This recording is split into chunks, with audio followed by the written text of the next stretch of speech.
Bonjour. Let me change some stuff and get set up. What is this game? Aviary. Return. Ah! Scarlet! Hello! Long time no see. How are you? How you doing? You know, every time I go onto Twitch, I'm like, I wonder if Scarlet's streaming, and then you're not. I think I just have bad luck with my time zone. Let's see. Just need to move this here.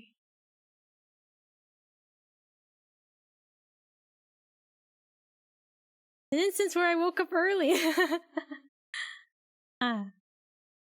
Sometimes the world works out that way, doesn't it?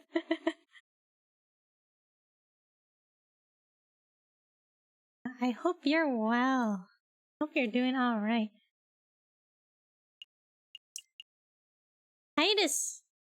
Doing some PC repairs and upgrades. Ooh, you gonna do anything fun with your PC? Make it extra strong? Alright. Well, you're on hiatus. Okay. I feel less bad then. Like, oh my god, I keep missing all of Scarlet's streams. I mean, you're on hiatus, so that makes sense. Alright. Let's get started.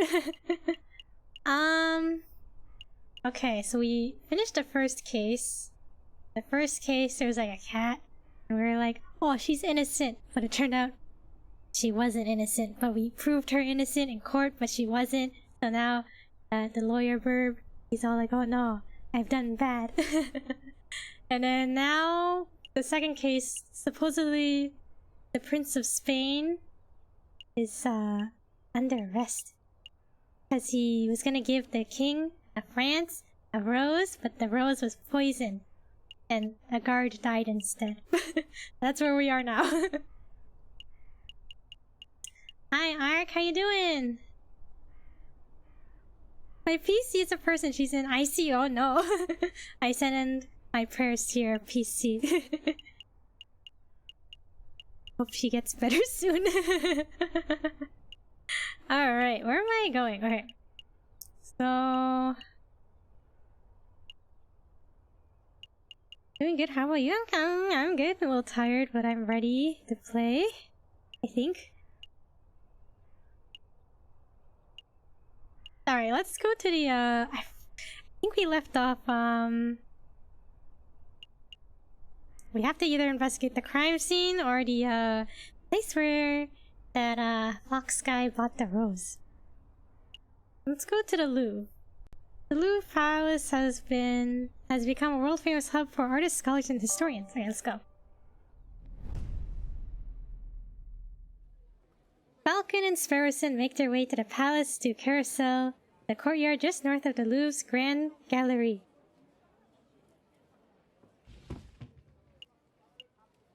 Let's see, I'm trying to refresh my memory. Don Quixote. A book Prince Juan gave us to read.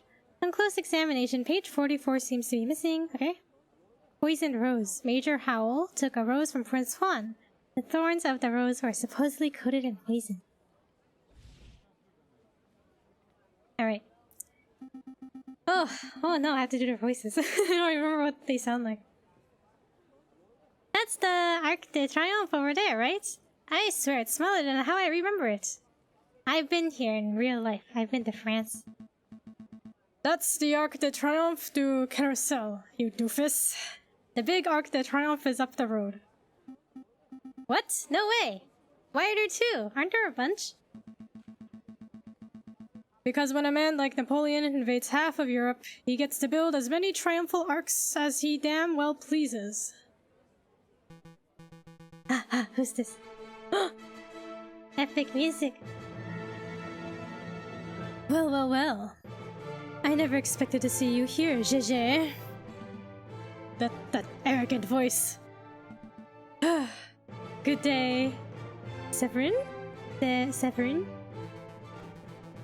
Let's be civil, Gégé. Why don't you introduce me to your new assistant? Fine, Severin. This is Sparrowson, my assistant. Sparrowson, this is Severin Cocorico, the most pompous prosecutor in Paris. In Paris? Oh, are you two old school friends or something? More like arch rivals. Please, JJ. I think arch rival implies some sort of competition. As I recall, we've met in court on 5 occasions, and on 5 occasions did you get humiliated terribly. Oh. I'm amazed that failing bird brain like you is still able to get clients. Actually, Severin, business has never been better. I'll have you know that I am currently being employed by the Prince of Spain, no less. The Prince of Spain? Juan Querido? Well, well, this is quite an amusing coincidence. Don't tell me. Correct. I am the prosecutor for that very same case. It is a pity that the Spanish prince will indubitably hang, but I suppose that is what he gets for hiring a bird brain to represent him. Don't call me a bird brain. You're the only bird brain here, Severin. One always speaks badly when one has nothing to say. Voltaire. Oh. Uh-oh, he's giving it a verbal smackdown. Quick, Falcon, make a witty retort. Huh. Oh, yeah, Oh, okay. I'm rubber and you're glue? I don't agree with what you say. A witty saying proves nothing.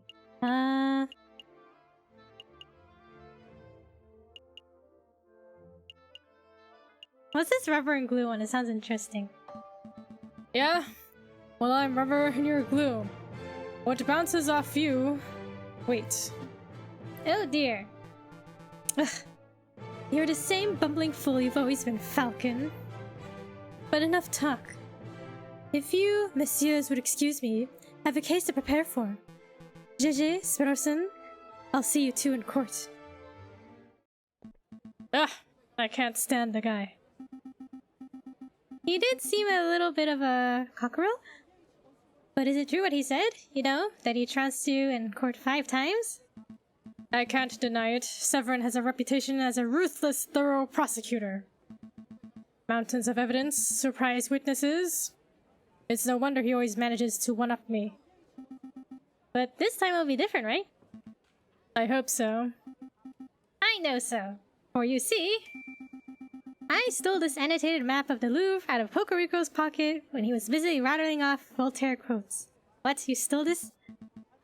Sparrowson, that's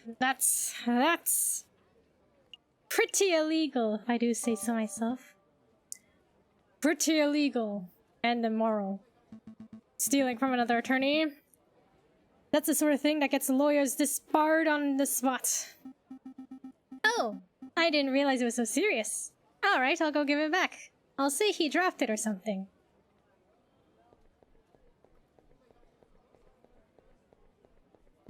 Wait. There's no need to be so hasty. Let's have a look and see what the map says. We'll just take a peek. Just moments ago you said that taking the map was illegal and immoral. Well, the act is done. It's not like peeking would make the act double illegal. Plus, the extra information would even the playing field. It would help to create a balanced legal environment.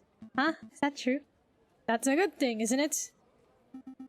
When you put it like that, it would almost be illegal not to take a look. Yeah. Let's take a closer look.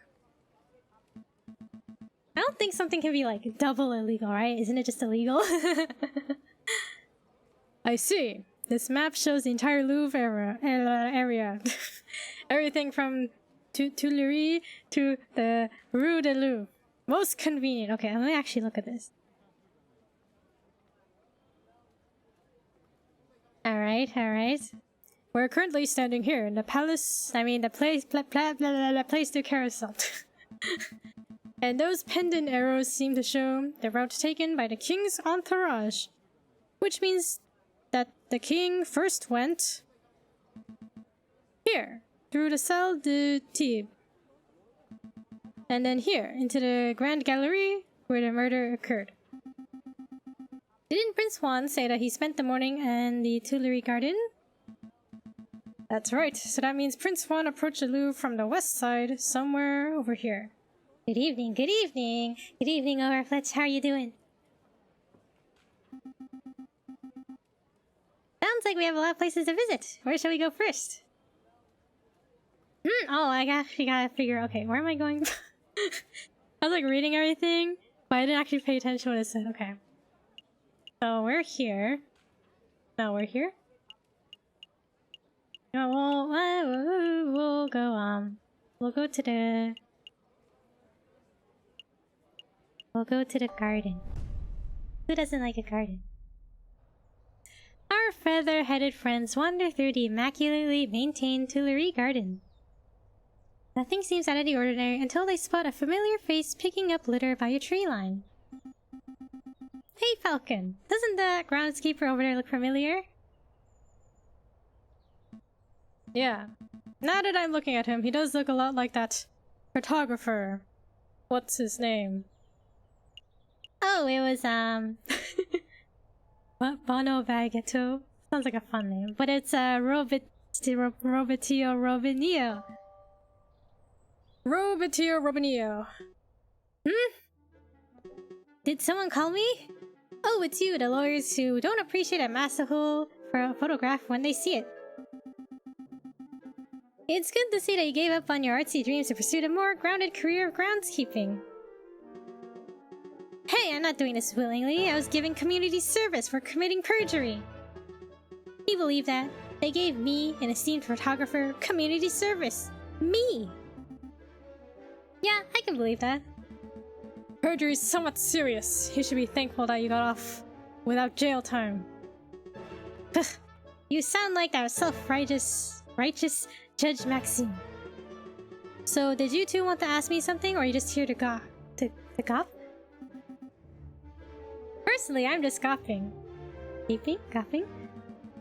Actually, I do have a couple of questions. If you don't mind, Monsieur Robinio. Have you met Prince Juan? I don't suppose you bumped into a Spanish fox who goes by the name of Prince Juan, have you? A Spanish fox? No, I haven't met anyone like that. If this is about that assassination attempt on the king, then you're asking the wrong person.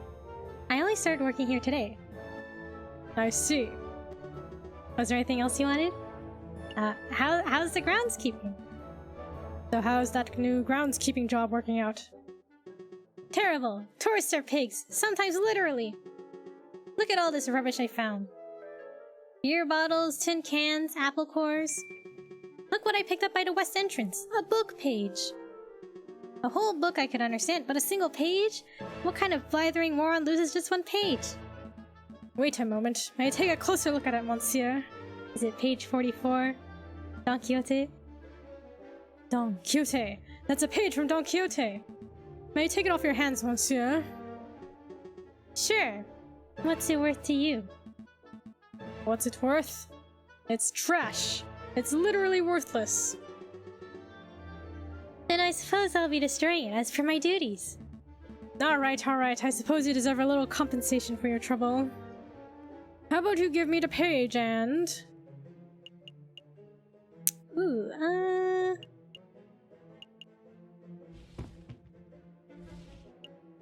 How much money do I have? I have 59 francs.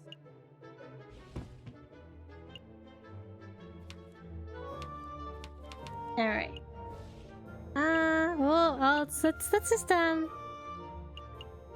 say we bribe him with money. Cause, like, none of I'll speak with the judge and I'll get your photos in the Louvre. I feel like they don't guarantee anything for it. But this is, like, guaranteed 5 francs, right? I'll pay you 5 francs. Easy money, right? 10. 6. 10. Ugh, 8. 10. Well, Falcon, you suck at bartering. Alright, fine, 10 it is. Take my damn money. Page 44 of Don Quixote has been added to your evidence folder. Okay. Did you want to ask something else? That's all. That's all. We'll let you get back to your work, Monsieur Robinio. Okay, let's go to the, Wait, were we at this carousel place earlier? Are we done investigating the Louvre? Oh, no. Okay, I wanna keep looking around. Okay, let's go to the Salle du Tibre? So this is the Salle du Tibre. If I understand Cocorico's notes correctly, this is the room the king and his entourage stopped in before heading to the Grand Gallery. This room doesn't seem to be very popular. I don't see anybody around to interrogate. Interview. Right, interview. Well, since it's quiet, maybe we should take the opportunity to do a little snooping. What would be the point? Surely all the interesting evidence would be in the Grand Gallery, where the murder took place. Think about it, Falcon. The police would have already gone over the Grand Gallery with a fine-tooth comb. But I bet that numbskull Inspector Valtteri didn't even think to check this room for clues. There might be a murder weapon just under our beaks. Your logic seems a little questionable, but it couldn't hurt to have a look, I suppose. Alright. Time to investigate. Okay. What's this? A column? The supporting column. It's holding the roof up. If the column were truly supportive, it wouldn't hold the roof up. It would encourage the roof to get to its location on time. Wait, what? It wouldn't hold the roof up, it would encourage the roof to get to its location on time. Okay, this looks fancy. This is some sort of ceremonial container. It's beautifully crafted, but what did it contain? Maybe it's an arcane wine cabinet. Don't be so ignorant, Falcon. This is a sacred Mesopotamian artifact gifted to Emperor Hadrian for his victory at Euphrates in 123 AD. Stop making stuff up. You and I both know nothing about Mesopotamia. Alright, you got me. This could be a hippo's chamber pot for all I know. Okay. Oh, what's this? I see a cabinet full of engraved plates, mostly bronze. How much do you think they're worth? I don't know. 300 francs apiece, at least. What? Are you serious? I'm in the wrong profession. I don't think archaeology works as a get-rich-quick scheme, Sparrowson. Who said anything about archaeology? I'm gonna become a museum robber. Oh. Well, that's one way to get rich quick. Wouldn't people, like, know you stole stuff, though? Wouldn't you just go to jail quickly? These columns have been designed to look Roman. I think the style is Ionic. It's not Ionic, Falcon. Irony is when a character says something, but the reader knows its meaning. It means nothing. Oh my god, it means something completely different. That's not... Never mind. Ionic, not ironic. What's this? I'm not sure what this is. Some sort of stand or podium? Maybe it's just a decorative piece. It's a Roman doorstop. Roman doors were enormous marble slabs, so the doorstops had to be similarly large in order to stay in place. I don't think that's right. My uncle's a Roman historian, trust me. Interesting. The doorstop, huh? A shiny copper urn. I guess it was used for carrying water, or for cremated remains. Probably not both at the same time. It smells good. Don't sniff the exhibits, Sparrowson. No, really. This urn smells amazing. It's almost chocolatey. You poor thing. You're hallucinating from hunger. Would you like to stop by a bakery on our way back to the office? Don't patronize me, Falcon. My nose never lies. I'm telling you, there's something in here. I can feel it. Now you're touching the exhibit? That's definitely a no-no. See? Look what I found in the urn. Oh? Put that down, Sparrowson. It's someone's old rubbish. No, look! It's a chocolate wrapper. Judging by the smell, the chocolate was bitter and dark. 70, perhaps 80% cocoa. Is it cocoa? Cocoa? Belgian in origin. The level of wrapper crumpling and the firmness of the chocolate residue indicate that this was just discarded a few days ago. Yes, I am certain. The chocolate contained in this wrapper was undoubtedly consumed on the 7th of January, the day of the murder. Mon Dieu, Sparrowson, you deduced all that from smelling the wrapper. Imagine what I could work out if I tasted it. That won't be necessary. Sparrowson, if you could apply this level of critical thinking to areas outside of food, you would be the world's greatest detective. If only all evidence were edible. So do you have any idea which shop this chocolate was purchased from? That might help us track down the person who consumed it. No, there's no possible way we can know that. I suppose we will just have to visit every confectioner in town and sample every bit of merchandise for comparison. What a chore. Interesting, because I can see Lander Hagelsack's Chocolate Emporium written on the wrapper. Well, you can't blame a bird for trying. Only all evidence was edible. Words to live by. That means, like, all evidence? That means, like, you could eat the murder weapon, right? Eat a gun. Okay. What? So we picked up a chocolate wrapper?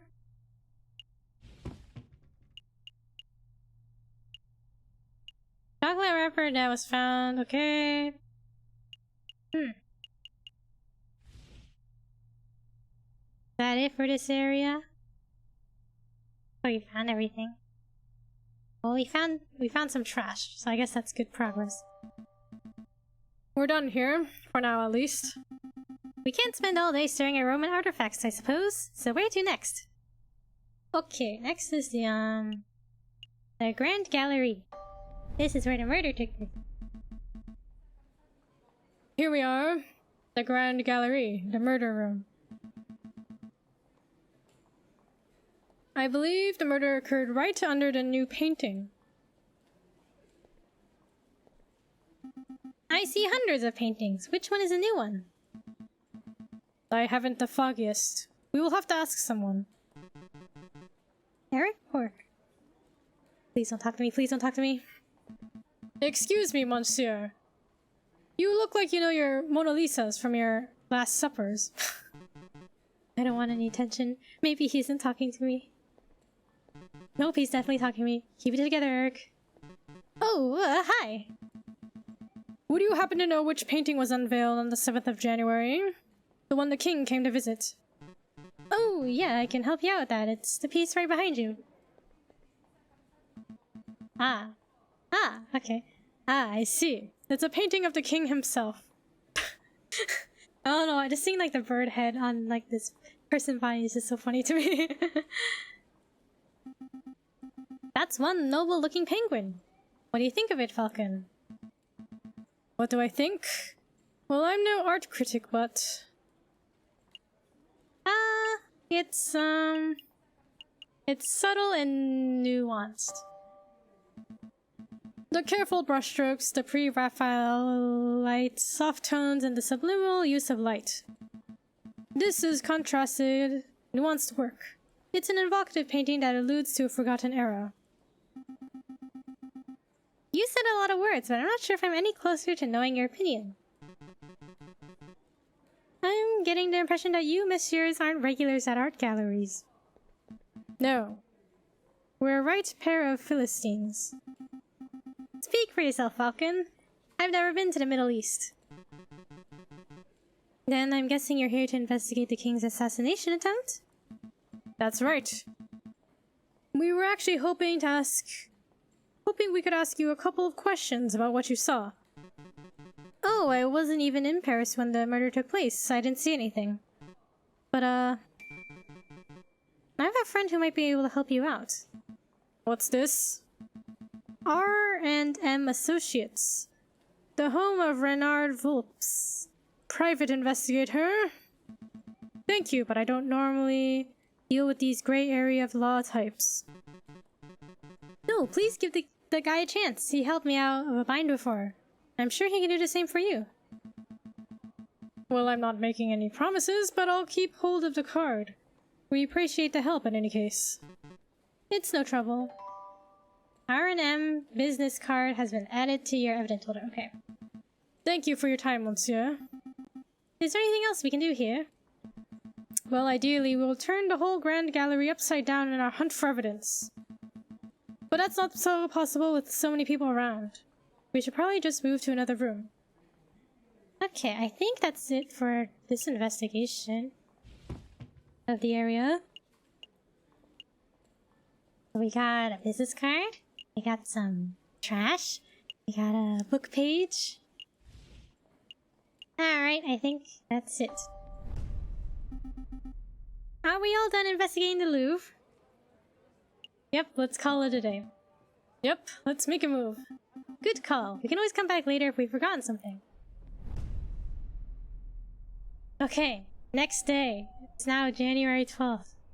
A Wednesday. Alright. We can go to the chocolate shop. We can go to the markets. We can go to the tavern. I think we'll go to the marketplace. So that's where Juan bought the rose. The pair arrive at Le Halles Market. Vendors and buskers, performers and thieves, bourgeois and peasants all bustle from place to place. Prince Juan said that he met a flower girl here. Signy? I think he said her name was. There's this one with flowers over there. Do you think that's her? I think so.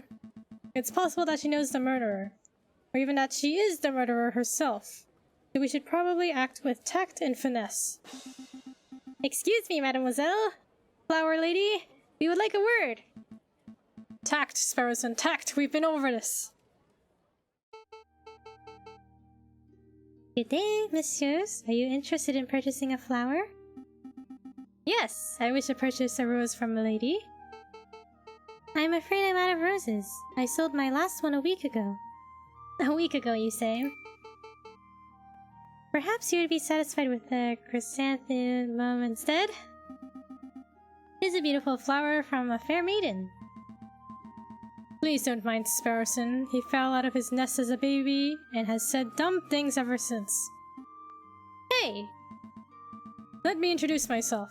I am JJ Falcon, defense attorney. Are you Mademoiselle Signy? That's right.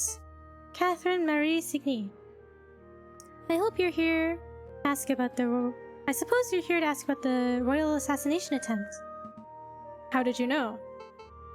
I'm no fool, monsieur. I know that a rose I sold was used as the murder weapon.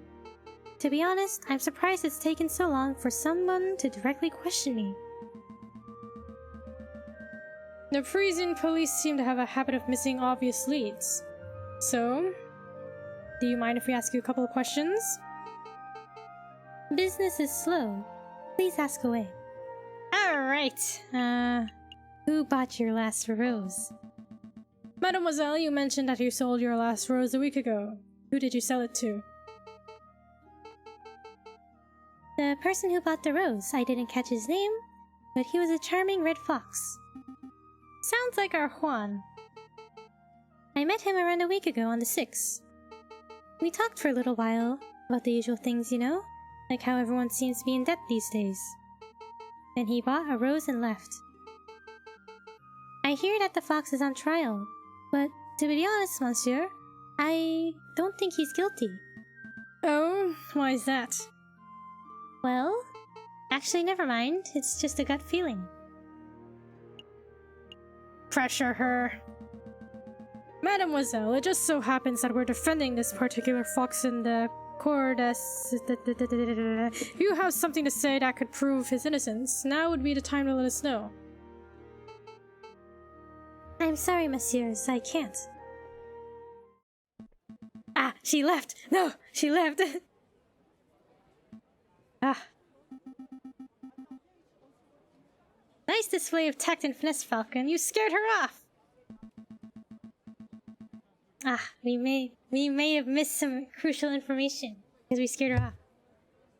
The Swan obviously knows something crucial about the case. We need to get to the bottom of whatever it is. Agreed. But I don't think she'll be in the mood to tell us anything else. I know. Why don't we try acting up with a little more tact and finesse next time? Hush. Ugh. I shouldn't have pressured her. Might have missed some crucial information.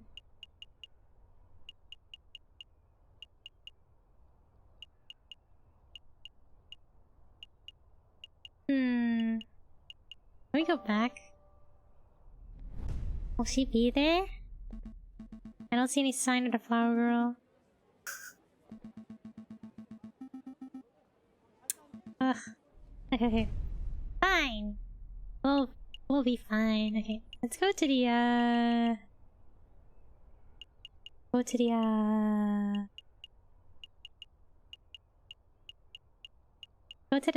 no, let's go to the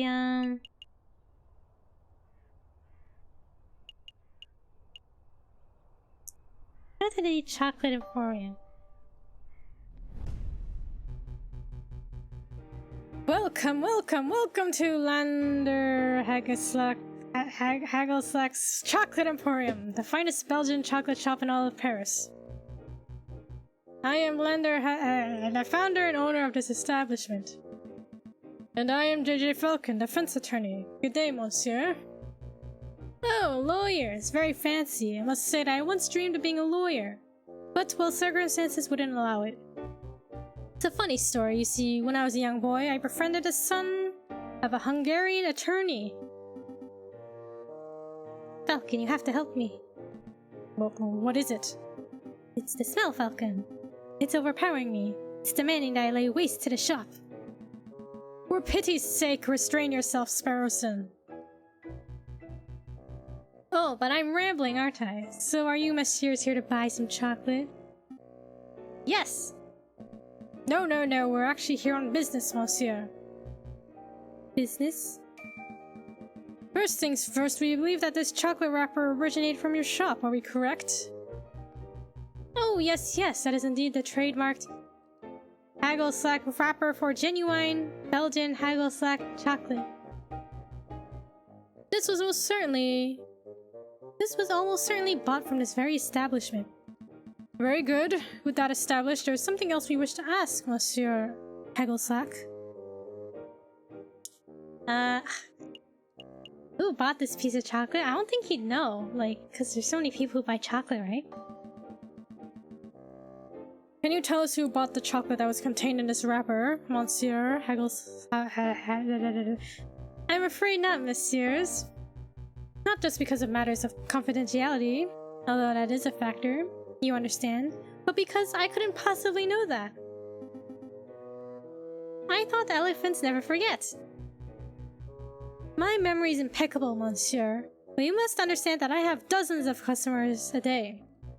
There are hundreds of people who could have potentially bought this particular item. So your memory is good, but you need further information. If we were to give you the description and name of a person, would you be able to tell us whether they purchased something from you? Oh, yes, that I could probably do, monsieur. Let me think. Who to ask about? Well, we don't have any leads.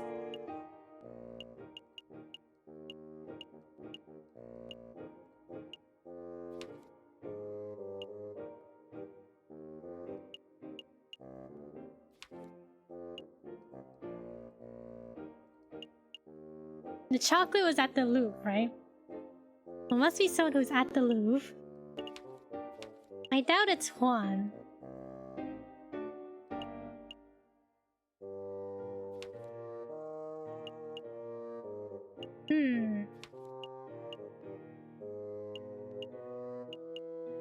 You know, we'll ask about Juan anyway. Have you ever served Juan Querido, the Prince of Spain? Prince of Spain? No, monsieur. Well, that's good to hear. Our clue would have turned into a dead end if our own client turned out to be the chocolate fiend. I did once serve a princess from Mali, if that is any help. You see, I met the girl while hiking through the Himalayas. Please stop. Let me think. Who to ask about?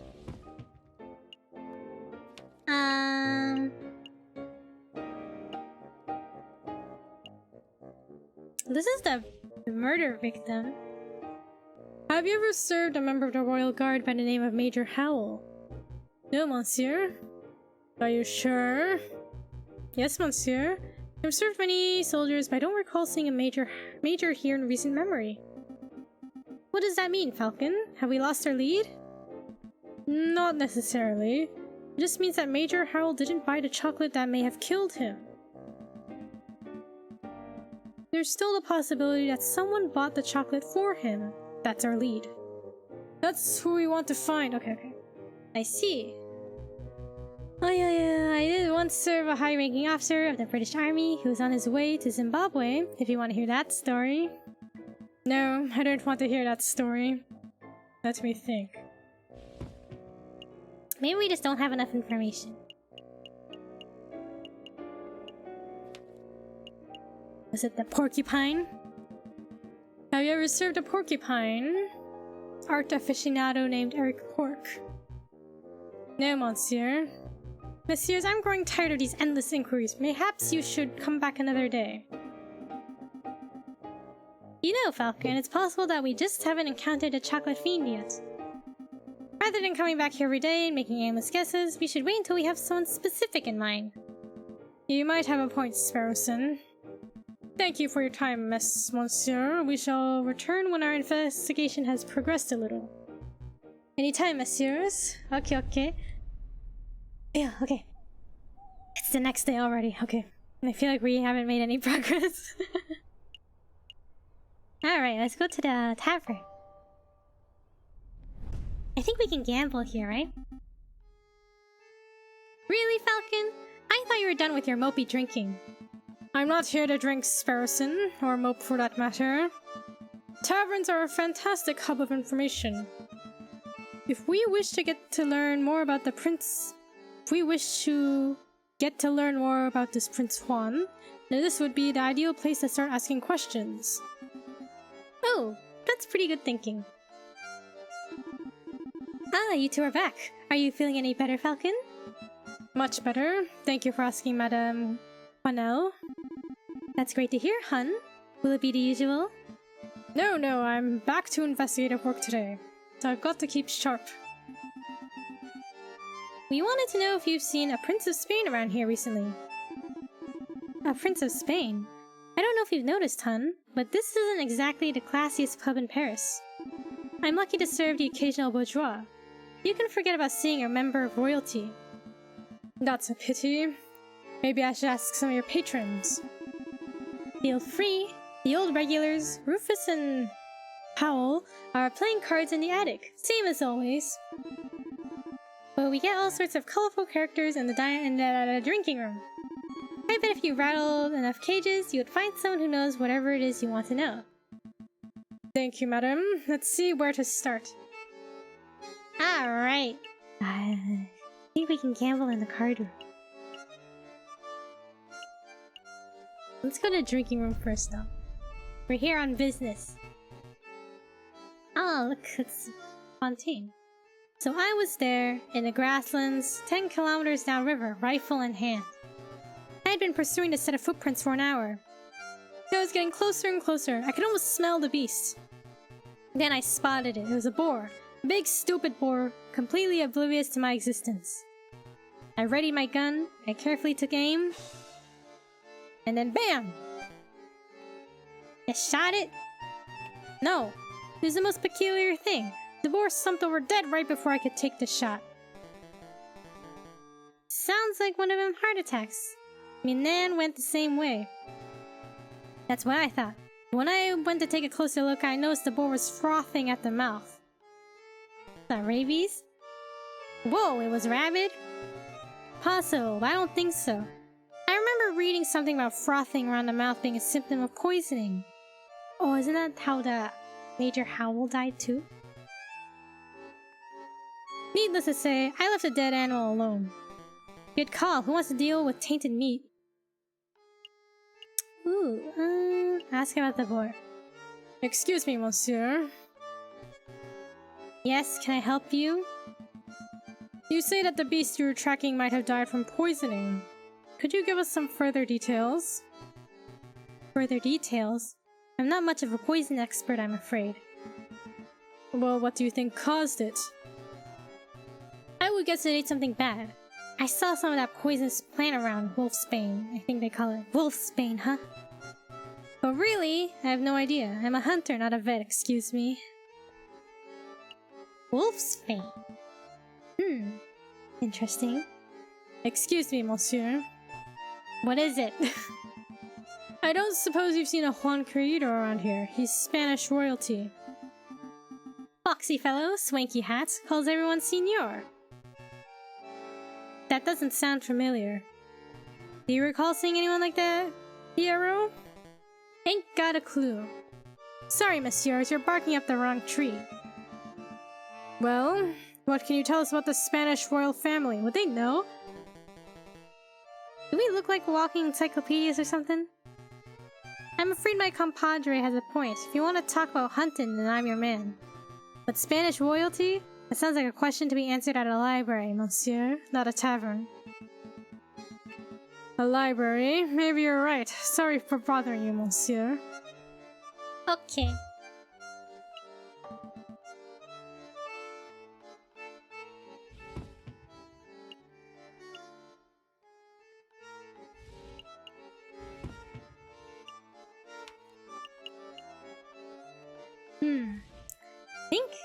I think the guard who died also frothed at the mouth, right? Okay, let's go to the card room. Can we gamble here? Come on, Paul. Just one more game of Jack Noir. Absolutely not. My wallet is hurting enough as it is. Please, I'll even let you deal this time. The answer is no, Rufus. I'm skint. If you want to play cards, you'll have to ask someone else. Fine, I'll ask that big fellow. Excuse me, monsieur. Yes, you, monsieur. Would you care to play some Jack Noir? Ah, should we gamble? How much money do I have? I have 49 francs. Yeah. Absolutely. Deal me in, monsieur. Very well then. Do you know how to play? I think it's just blackjack, right? Of course, I've been playing for years. Yeah, right. Don't get cocky, Falcon. Very good, I shall be the dealer. We will bet 5 francs per game. Here we go.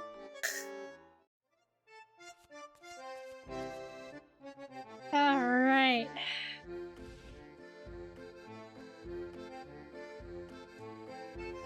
I have a 7. Hit.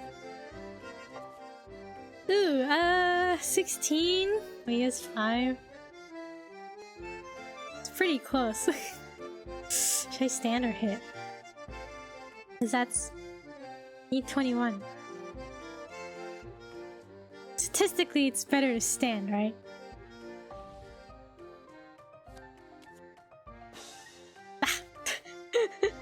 No, I lost. Unlucky, monsieur. Most unfortunate. Shall we have another round? Alright.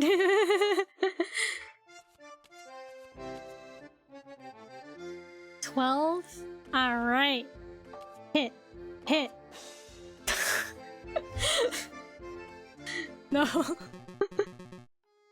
Alright, just one more.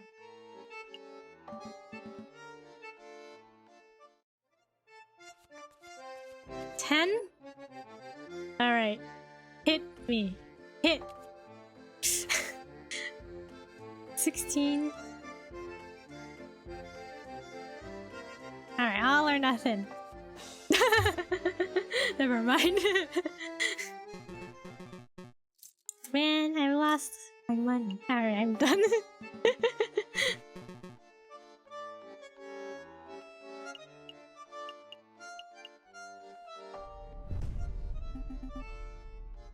Are we ready to hit the road? Yeah, let's go.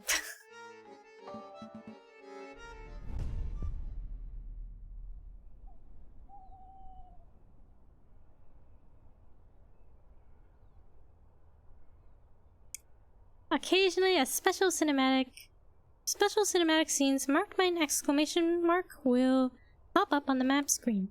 These cinematic scenes are only available for 1 day before disappearing, but they take no time to visit. Okay, good. Ooh, optional. Let's... What's this? Le loop? Let's go. Let's view this.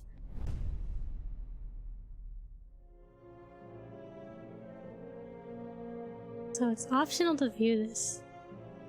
What's this? Word of the royal assassination attempt has spread. The proletariats grow confident. The bourgeois are cowering. Won't be long before you have rioting. And then a revolution.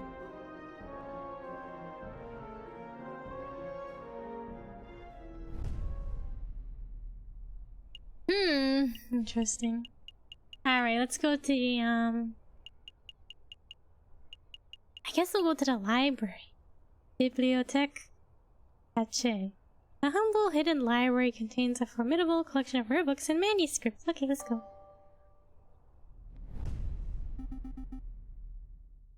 Here for a little light reading, are we? Not quite, Sparrowson. I'm following the hunting beagle's advice. Don't eat poisoned pork? The other piece of advice, that if we want to learn about a member of royalty, we should hit the library. Oh, that makes sense. Say, Falcon, I've been meaning to ask, since we're in the library and all. Are you a classic literature fan, or do you prefer more modern works? Readings for squares. I enjoy modern works, I like classics. I wish I read more in real life. I wish I was an avid reader. But like in school and stuff, like we have to read and write book reports and stuff. I just stopped liking reading. Reading's for squares. Reading is so blasé. Give me a good modern opera any day. Good call. Nothing beats a well-made show. Speaking of which, I hear they're performing La Damnation de Faust at the Opera Comique. I would sell my soul for front row tickets.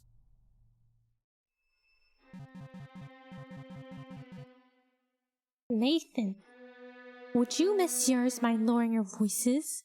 I can hear you squawking from the other side of the building. Ah, my apologies, monsieur. We'll keep it down.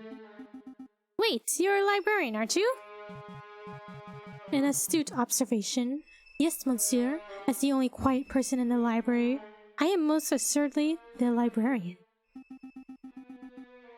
Well, now that we have your attention, my friend wants to ask you something. I do? Oh, right, I do. Ooh, okay. Can you tell us about... Don Quixote? You might know, he's a librarian. I borrowed this book from a friend. What can you tell us about it?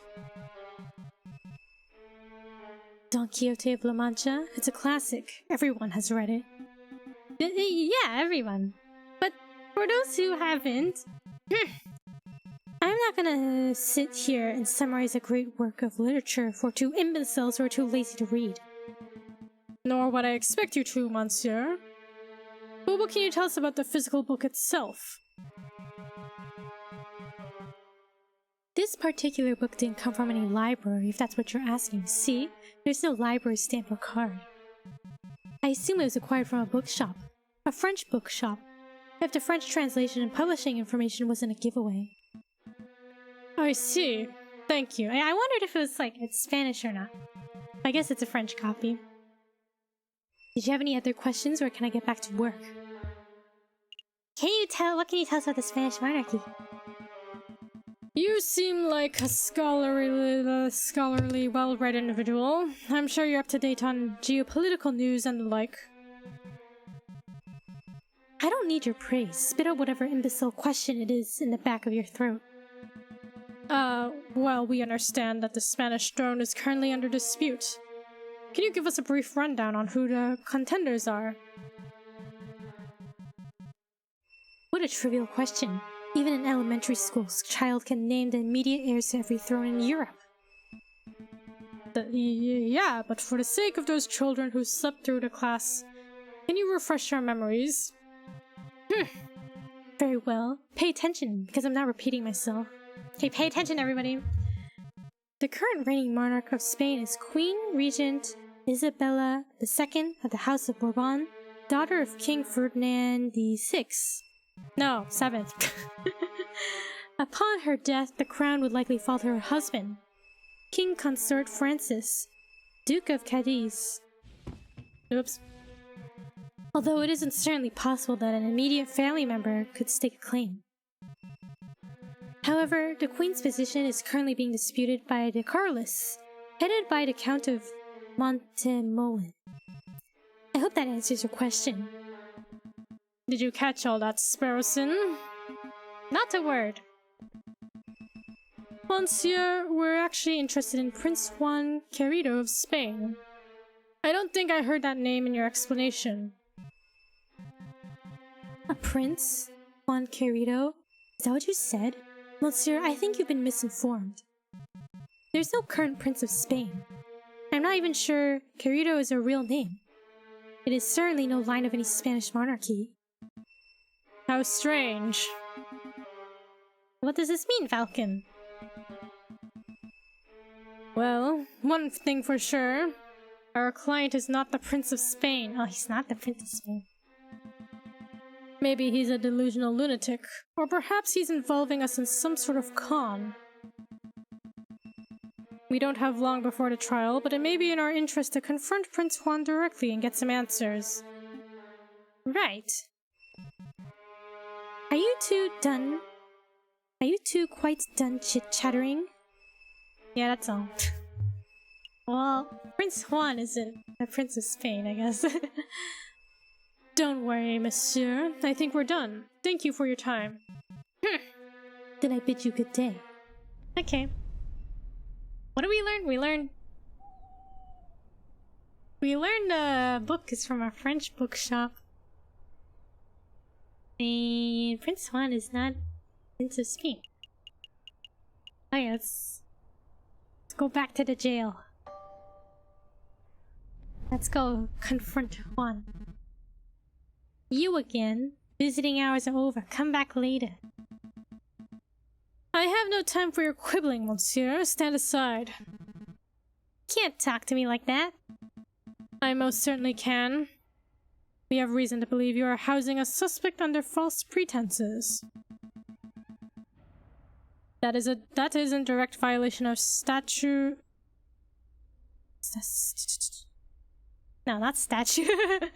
Statutes of 204B and 488C of the French Criminal Code of Justice. Failure to comply with our request may result in you, yes you, monsieur, being held directly responsible for any consequential legal action. Alright, no need to break out the legalese on me. I'll go open this cell. Well, Falcon, how did you memorize those criminal codes?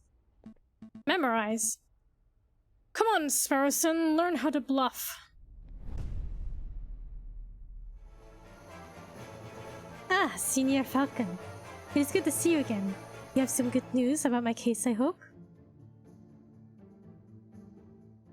Confront, politely. I don't think there's any reason to be angry at him. Listen, Juan, in order to maximize our chances of a successful trial, I need to know every bit of information. I can't work with half-truths. If you tell me one thing, and the prosecution evidence tells me another, then we're both in trouble. I am afraid I don't quite follow, Senor. Do you want me to spell it out? I know that you're not the Prince of Spain. I know that your name is not Juan Querido. Where is this coming from? I assure you, Senor, that I am who I claim to be. If you want your trial to be a farce, then you don't need my help. Come, Sparrowson, we're leaving. Wait, calm yourself, Monsieur Falcon. I'll reveal it all. Did you say Monsieur? What happened to your Spanish accent? Your suspicions are well placed. Juan Querido is not my real name, and I am not a Spanish prince.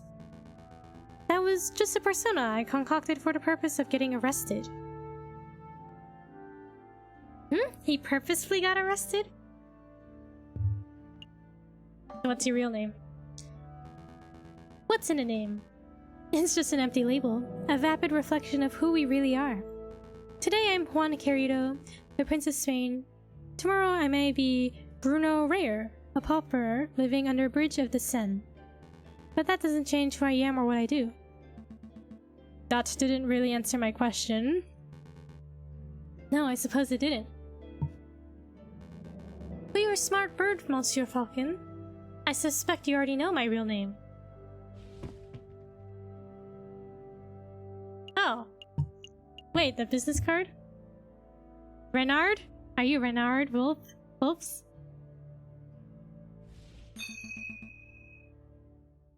You are Renard Wolfs?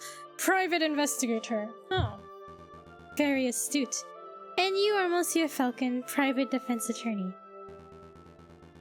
But that wasn't always your name, was it, Monsieur Falcon? Just like me? You know how to adopt a new persona on a whim. What? It's not his real name. You changed your name, Falcon? I didn't know that. This isn't about me. Juan, Renard, Monsieur, we're trying to uncover the truth here. Of course. So what truth is it that you're attempting to uncover, Monsieur Falcon? Yeah, why would you want to get arrested? Why would you want to get arrested? You're putting me in a difficult position, Monsieur. If I tell you the full story, I would be putting someone else in danger. How about this? I'll tell you a story. I like stories. There was a girl, a mademoiselle who was in a great deal of debt. Everyone has debt these days, Monsieur. Indeed. But this particular mademoiselle was indebted to a powerful man, and that man wished to collect. The mademoiselle had no means of paying, so the man offered her a deal. Murder this man, and I will forgive, and I will forget what you are owed. Refuse, and I will reap what I am owed from your parents. With no alternative options, the mademoiselle accepted. But another man, a gallant knight with foolish, archaic notions of chivalry, heard the mademoiselle's story. The knight knew that murder was inevitable, but he saw a way to take the fall in the mademoiselle's place. You understand what I'm saying, Monsieur? Wait, so Renard killed the prince? No, killed the king? No, attempted to kill the king of France instead of that swan? Yes, I understand, I think. I understand, Monsieur. To be honest, it wasn't the subtlest of allegories. Storytelling was never my strong suit. But I'm glad that you're seeing things from my perspective. Hopefully that sheds some light on the situation. If I may ask, Monsieur, why didn't you not just go to the police with the information that you had? The police are not always an option. What is a man to do when the justice system itself is a problem? I'll let you know when I figure it out, Monsieur. Dwell on it. Perhaps we should talk about something else in the meantime. That's all. I don't have any more questions for you, Juan. But I think we've learned all we can for now. Really? I don't feel like we've learned very much. Oh, Monsieur Falcon, before I forget. Did you find Mousy and ask him whether the birds have successfully flown south for the winter? Whether the birds have flown south? What is that, some sort of code?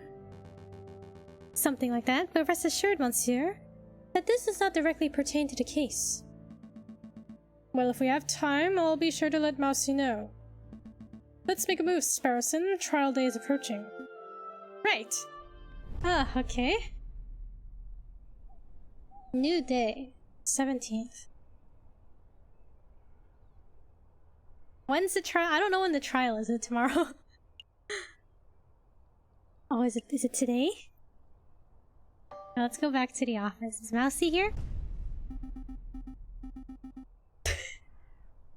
Falcon, what are you doing? It's trial day. Okay, we have a Spanish prince to defend.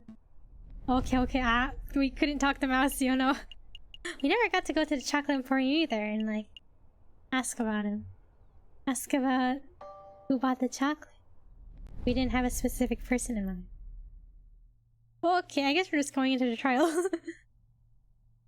Once again, Falcon and Sparrowson find themselves waiting outside the doors of the Tribunal de Grande Instance. Are you feeling nervous, Falcon?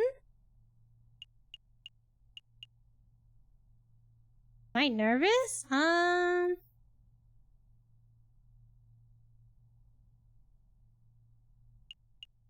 Wait, But who... We're trying to prove that Juan's innocent, but he wanted to be seen as the murderer. So how are we gonna, like, change that story, I guess? No words. Don't go silent on me now. Huh. Senior Falcon, I trust everything is in order? Absolutely. I have every intention of bringing truth to light in this trial. Ah, such confidence. That's magnificent to see. In bringing the truth to light, you say. An admirable goal. No more jousting at imaginary giants. All of you, cease your yammering. The door is opening. Here we go. Buenas suerte, Senor Falcon. This game makes me realize I only know English. I don't know any other languages. We will. Okay. Are we ready? We're ready. We're not ready. We're definitely not ready for this. JJ. Severin. Nervous? Why would I be nervous? I'm not nervous. I'm as calm as a cuckoo. You're the nervous one. The whole courtroom is nervous. Whoa, cool your feathers, Falcon. Terrible. You can't even maintain a stoic facade. I thought this trial would be the perfect opportunity for you to redeem your previous embarrassments. But if this is how you act before the trial has even started... Why, you pompous-tailed posture perfect! Huh? It's a different judge. Where's Judge Maxime? Wasn't it Judge Maxime before? Romulus. Oh, wait, let me...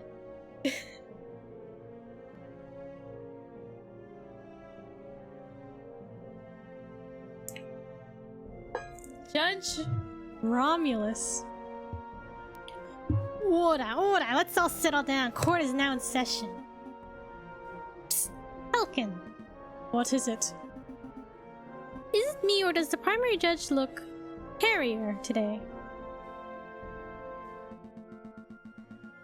That's a different judge to the one who resided over Dame Cataline's trial, you doofus. Oh, still it's a little strange, isn't it? Is it strange?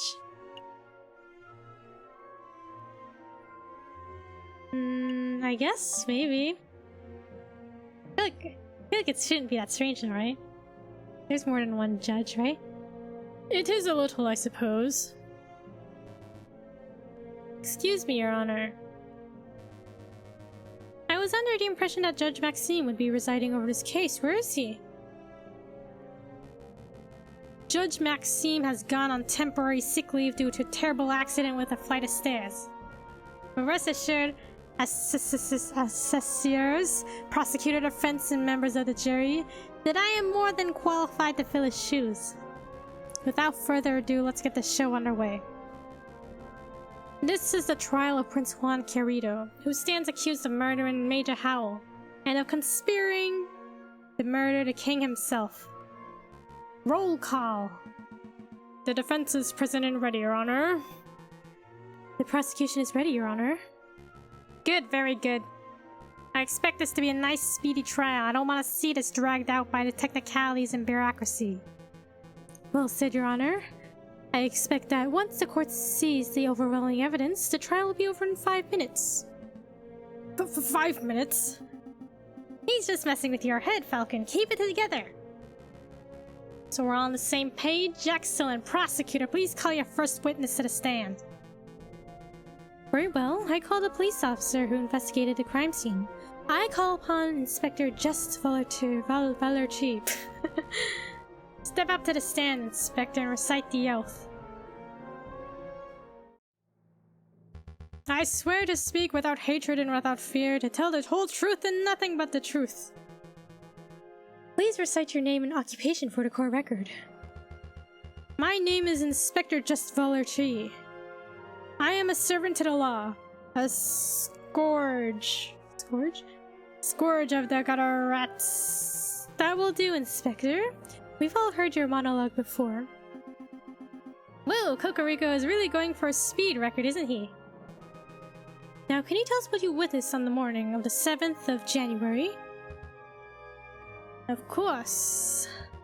At 10 o'clock in the morning, I was called to Louvre's Grand Gallery by one of the King's Royal Guards. Did he just say o'clock? There, I saw Prince Juan, King Louis Philippe, and the corpse of Major Howell with a rose in hand, and about 24 citizens. The citizens and the king himself all attest to seeing Major Howell taking the rose from Prince Juan's hand, then promptly dropping dead. And what did the morgue uncover upon examination of the corpse? The coroner determined with absolute certainty that Major Howell died of poisoning. Aside from a prick upon the finger, there's no sign of external harm to Major Howell's body. Therefore, the poisoned rose must have been the cause of death. Putting the pieces together, that does seem very implicative of the prince. I have no further questions. Damn, I was hoping the coroner's report would determine that the guy died from a freak heart attack or something. That would make for a particularly speedy trial, wouldn't it? But no, we aren't so lucky. Something else must be amiss in the old bird's testimony. Right, I'll tear it apart. Your Honor, I wish to cross-examine the witness. Falcon, wasn't it? Don't waste the court's time. A high-ranking police officer would never lie on the witness stand. I wouldn't accuse the inspector of lying. I just want to make sure that every base is properly covered. Ugh, this sounds like pointless nitpicking to me, but I'll allow it for now. Go on, Falcon, do your cross-examination. Okay, cross-examination time. Okay, at 10 o'clock in the morning, okay, Major Howell, 24 citizens, poisoning. Look at the evidence.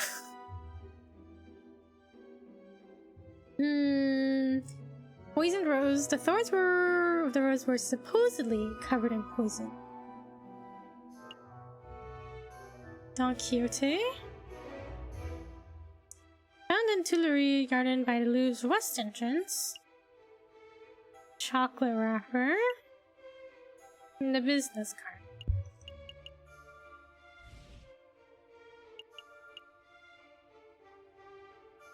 "10 o'clock in the morning. Called to the Louvre's Grand Gallery by Wilgard. There saw Prince Juan, King Louis Philippe, the corpse of Major Howell with a rose in hand. And about 24 citizens are coroner determined that Major Howell died of poisoning." Can we determine that it actually came from the rose? Inspector, you say that the coroner determined with certainty that Major Howell was killed by poison. Correct. He stated his signs and symptoms were textbook. There was no possibility that his death was natural.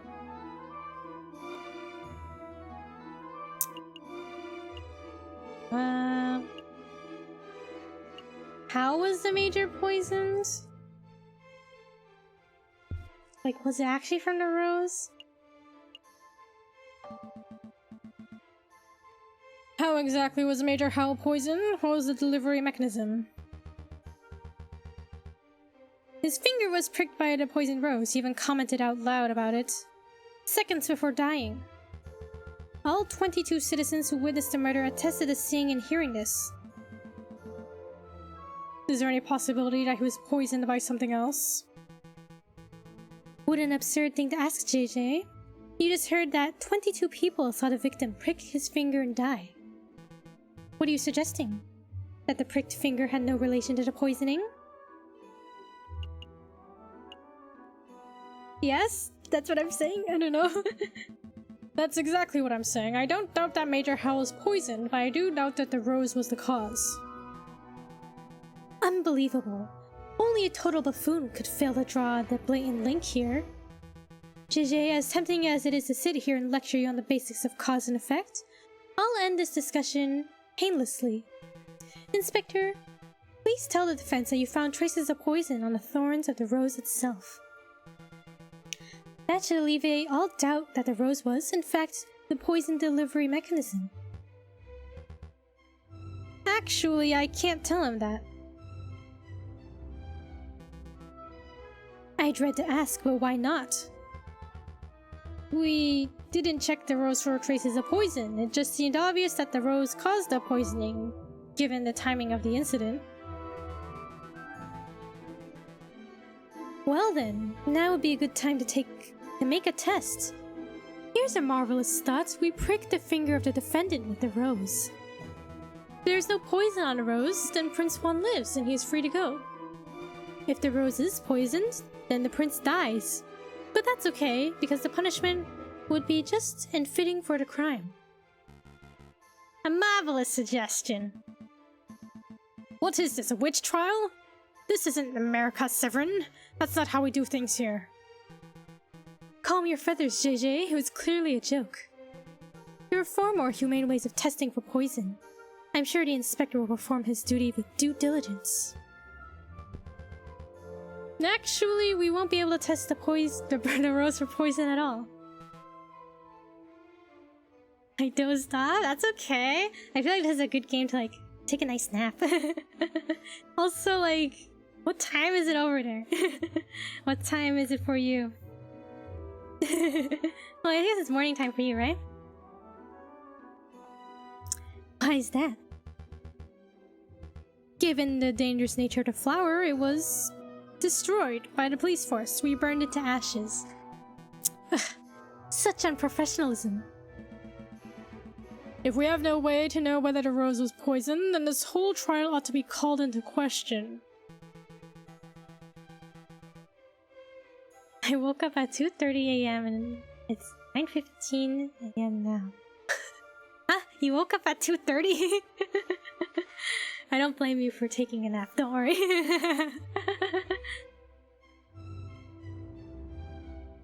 9:15 a.m. It's 9:15 p.m. for me over here. Nice try, JJ. But through the process of reasoning by elimination, we can still deduce with absolute certainty that the rose was poisoned. Nap was good though. That's good. I'm glad it was a good nap. Sometimes, like, naps just make me feel more tired. But I'm glad yours was good. In other words, there's nothing else at the crime scene that could have caused the poisoning. Wrong, there was something else at the crime scene that could have contained the poison. Something the investigative police blindly overlooked. It was... the chocolate wrapper. Look at this. What am I supposed to be looking at? It is the paper wrapper to a piece of chocolate. It was found in the Louvre, the Salle du Tipri. I'm still not sure to pronounce that, to be precise. And we can date its consumption to the day of the incident. You're not suggesting that Major Howell ate a piece of poisoned chocolate moments before he died? I most certainly am. Convincing, intriguing.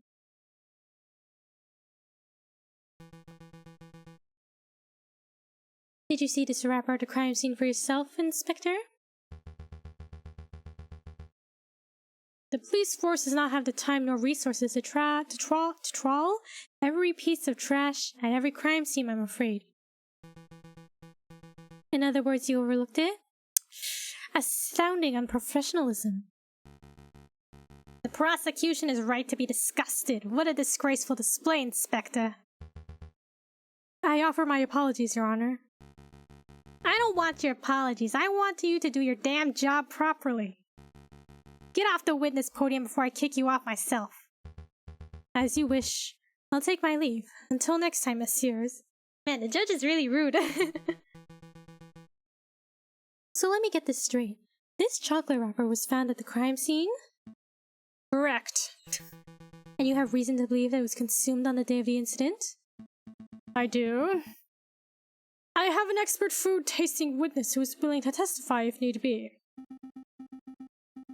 You have a foodie witness? I don't recall anyone like that. Who on earth are you talking about, Falcon? Oh, I see. But do you know for certain that Major Howl consumed this chocolate?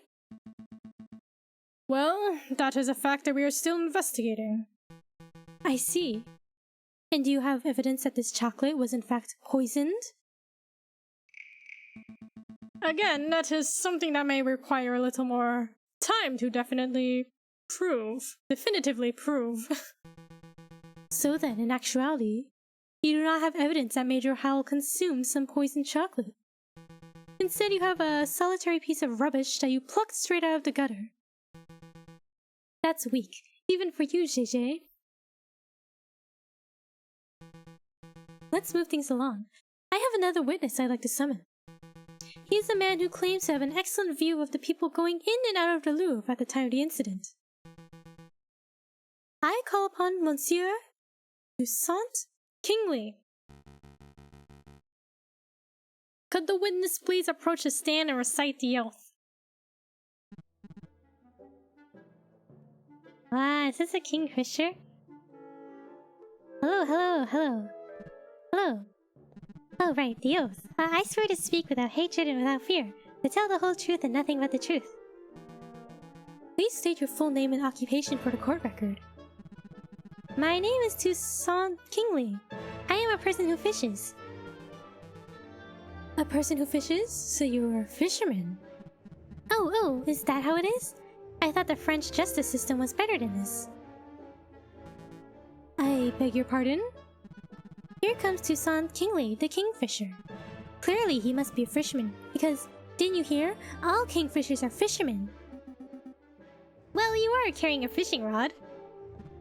And, can a man not carry a fishing rod? Reel and bait without being branded a fisherman? Look, the prosecutor's carrying a riding crop. Clearly he must be a horse jockey. Oh, for pity's sake. Fine, we can list your occupation as person who fishes, not fisherman. Thank you. Actually, why do you carry a riding crop, Severin? I've never seen you ride a horse. I don't know, JJ. Why do you, a 30-something-year-old with no health problems, carry a cane? This is veering quite far off the course. Could the prosecution please get back to his questions? Of course, Your Honor. Monsieur Kingsley, is it true that you were nearby the Louvre at the time of the incident? Yes, I was sitting upon a railing at the Pont des Arts. The Pont des Arts? That's a new bridge that's just a stone's throw away from the Louvre's south entrance, correct? Okay. That's right. And what were you doing at the time of the incident? Were you fishing? Oh, he was fishing. I was fishing. Ugh. Kingfishers, am I right, Falcon? So you would have plenty of opportunity to see the people who entered and exited the palace. Can you tell us who you saw? Well, the Louvre's a busy place. Naturally, I saw a lot of people. But at 9 AM, I saw the king, Louis Philippe himself, enter the building. He was surrounded by his entourage, of course. Okay, that was at 9 AM. Then around 9:30, I saw this shifty-looking fox lurking around the entrance. Your Honor, I object to the witness's use of the term shifty-looking. It's a vague and biased description. No, really, he looks super shifty. I saw him rubbing his paws and cackling gleefully. Then I saw him take out a rose and carefully rub the stem. Rub the stem, you say, of a rose? As if you were applying something to the flower, perhaps? Well, monsieur, I really shouldn't speculate. Of course. It was wrong of me to ask such a leading question. But yeah, it definitely looked like he was putting some sort of powder on the stem. Wow. Even I wasn't expecting such a bold admission. Members of the court, it sounds like what we have here is a direct witnessing of the defendant readying the murder weapon. The defense claims that the rose was never poisoned, and yet, here we have a man who saw the poison with his own eyes. I smell perjury. You do? No question, he was a shifty-looking criminal writing poison and cackling near the scene of the crime? That's not believable at all. I think you might be right. I wonder if I have any evidence that calls Toussaint's story into doubt. Your Honor, I'd like to cross-examine the witness. Really? This nonsense again? You just heard the witness clearly describe your client writing poison on a rose. What is there to question? I'm just trying to uncover the truth, Your Honor. Ah, fine, do your thing. Go on, Falcon, go make a fool of yourself. Cross-examination. Okay. Sitting upon the Pont d'Arts at 9 a.m., I saw the king and his entourage enter the building. Then around 9:30 a.m., I saw this shifty-looking fox looking around the entrance. I saw him take out a rose, carefully rub the stem like he was applying some sort of powder.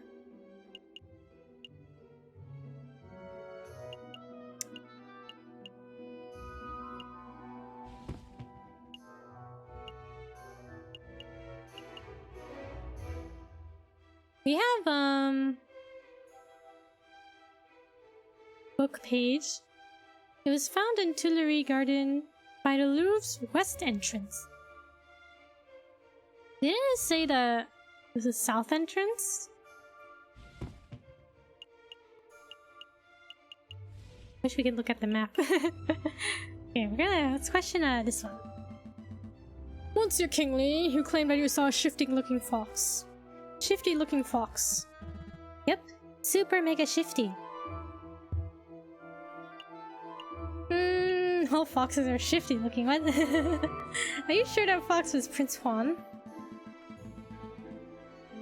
There must be at least 100 foxes in Paris. How do you know that the fox you saw was Prince Juan? Well, he was wearing a suave hat that hung low over his eyes. I hear that's how they wear them in Spain. I'm not much of a fashion expert, but the rest of his outfit looked quite out of place for the French winter. Is that all you're going by? His fashion sense?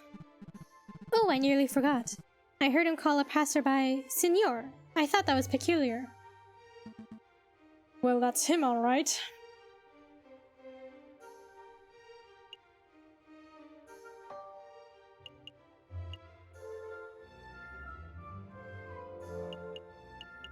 Is it worth saying all foxes look shifty? That's not a valid testimony. All foxes are shifty looking by default. Whoa, that's not cool. Mon Dieu, JJ. It's the 19th century. You can't just throw out slurs like that in this day and age. I'm just saying. No, you listen. France is better than this. We've moved past our need to hold back animals we don't like through the use of oppressive stereotypes. Well said, prosecutor. Slurs are archaic. Now we as a society can hold animals back we don't like through much more subtle institutional means. Right. Wait, what? Okay, no more question.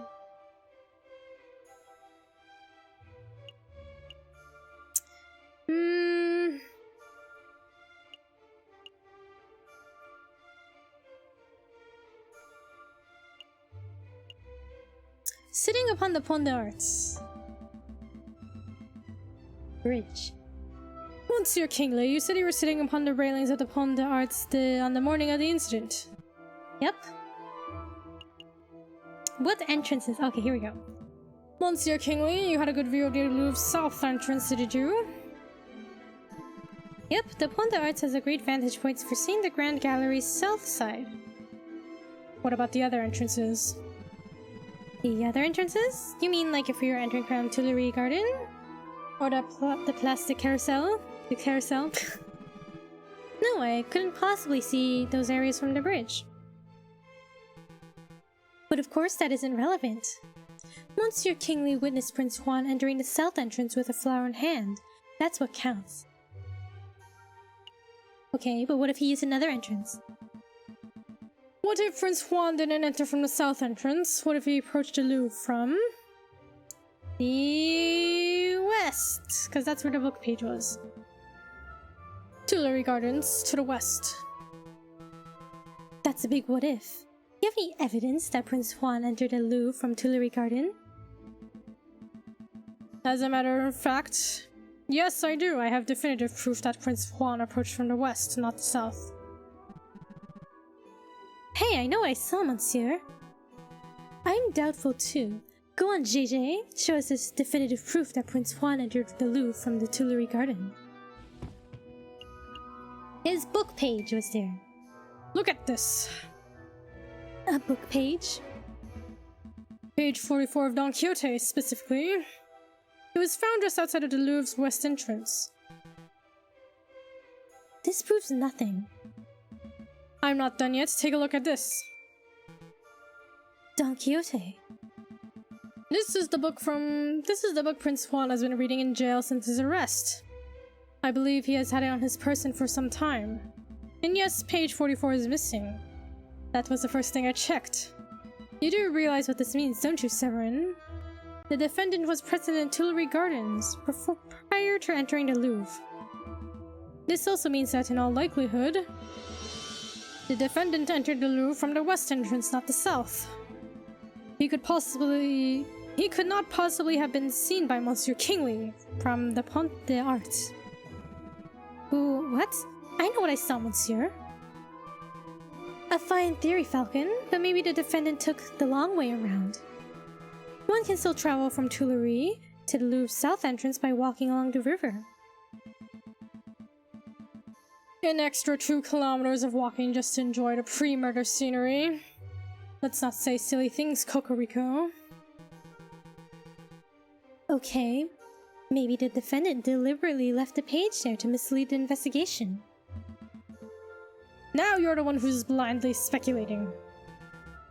It's not blind speculation, it's a viable hypothesis. You are fond of logic, aren't you, Cocorico? Let's talk about Occam's razor. When torn between 2 seemingly equal hypotheses, we must side with the one that imposes the fewest assumptions. Which of these theories takes fewer assumptions? 1. The page from Prince Juan's book fell out on his way to the Louvre's south entrance. 2. The prince deliberately planted the page on the off chance that it would be discovered. Then he took the long way around. How dare you! The nerve of you to lecture me on such basic philosophical concepts.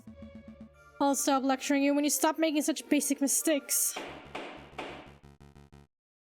Monsieur Falcon, please calm yourself. What's the point of all this yammering?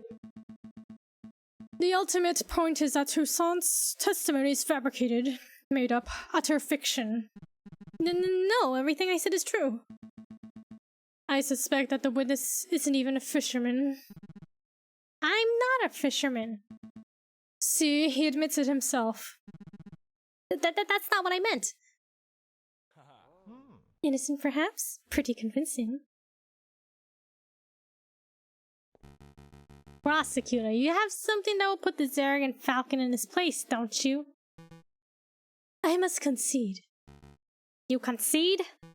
On this point, at least. Falcon's evidence strongly suggests that the key component of Monsieur Kingsley's testimony is false. No! This doesn't mean that Prince Juan is innocent, of course. All Falcon has demonstrated is that this particular witness is unreliable. But I did see something, I really did. Alright, so maybe I didn't see a shifty-looking fox. I made that part of the story up. But I did see a swan lurking around the south entrance of the morning of the murder. Gotta head out. Have fun, Kiku. Thank you, Eric. Have a good rest of your evening. Thank you for coming. A swan? Do shut up, witness. Your word is mud at this point. How can we possibly trust anything you have to say? Your Honor, Judge Romulus, we're out of time. We're 10 minutes overdue to start on the hare versus tortoise trial. Is it that late already? Curses, I was hoping we could have the case wrapped up in a single trial session. It's a shame, but ultimately an accurate sentencing is always preferable to a speedy sentencing. Yeah, alright, I don't need to hear your moralizing. Court will resume this Friday on the 21st of January at 9 o'clock. Don't be late. Prosecutor, do your damn job. Get this stupid fox a conviction already. I will do my best to ensure that justice is served, Your Honor.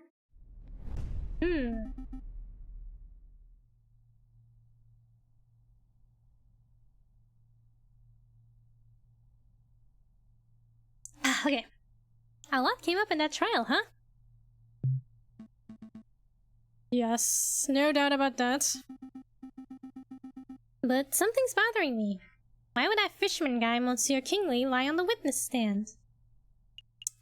Maybe he was coerced. Well, it's possible that he was coerced or bribed. That's just what I was thinking. Perhaps the real murderer threatened the fisherman into making up a story about Prince Juan.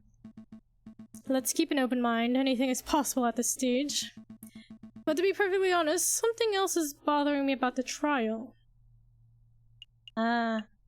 Judge Romulus, what's his deal? Judge Romulus, he's acting without a shred of professionalism. He's obviously more interested in securing a guilty verdict than he is in discovering the truth. But why? Maybe he has a vendetta against Spanish royalty. I'm not sure. There must be something else at work here. Excuse me, Monsieur Falcon. Is this Mousy? Oh no, it's Remington. Sorry to bother you, but this letter just arrived. I think it's for you. A letter for me? I wonder why it wasn't sent to my office. Have you been demoted to courier status, Rupert? Oh, hush, hush, person. I don't need to be pitied by a first-year dropout. Oh, good comeback. So, what does the letter say, Falcon? It's a threat. It's a threat made with cut-out newspaper letters. Well, I didn't notice things actually existed. Let me see. Falcon. Stop your investigation or there will be consequences. Scary. There's no question that this letter originated from Major Howell's murderer. He or she must be aware that we are getting close to uncovering the truth. Sounds about right. But why would a person write with cutout newspaper letters like this? Masking one's handwriting would be the most common reason. Although I can't help but wonder why they would bother since we don't have any handwriting samples to compare it to. We're still going ahead with our investigation though, right? Yeah, I don't see why not. I mean, aside from the death threat, but I think we'll continue. Oh, yes, absolutely. If a lawyer were deterred every time they received a threatening letter, they would never get any work done. Besides, with only 3 days before the next trial session, we can't afford to be worrying about petty things like this. Tuesday, Wednesday, Thursday. Well, you're right. Let's make those days count. Okay, we actually gotta, like, make these days count. Just like Sparrowson said.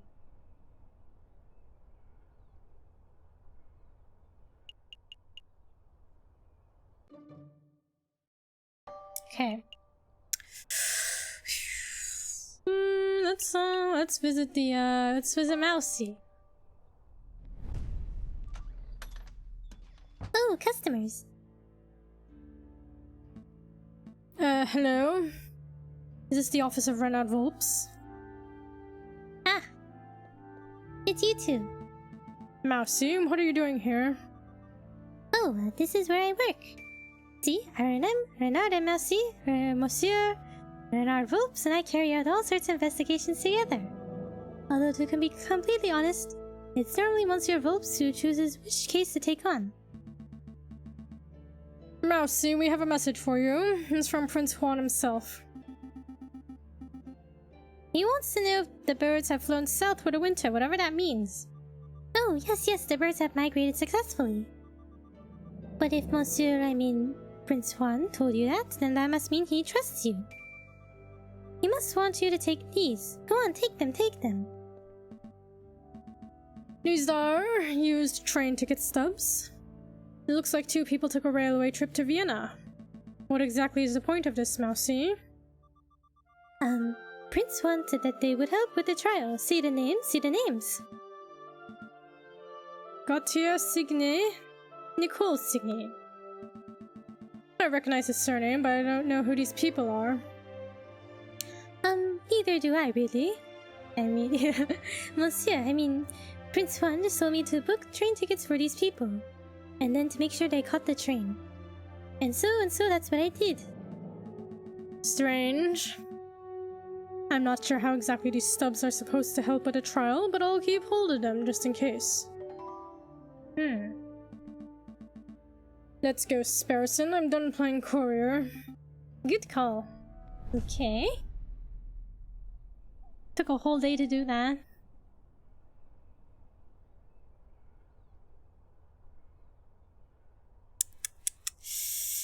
Where can we go?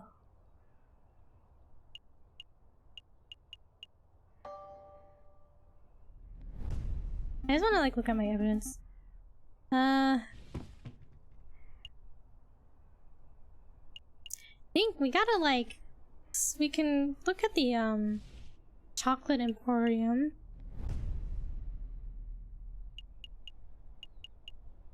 I don't want to waste a whole day. The swan there, she's still gone after all these days. Okay, she's not here. Oh, look at this. Okay. So, who could have bought the chocolate?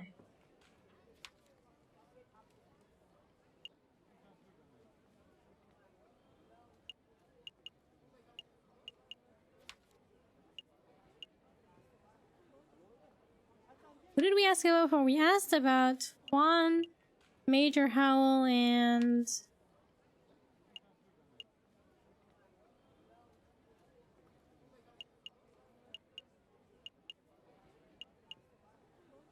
Porcupine? I think that's what we asked about.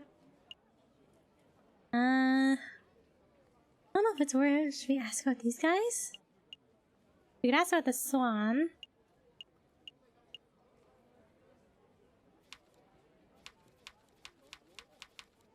Okay.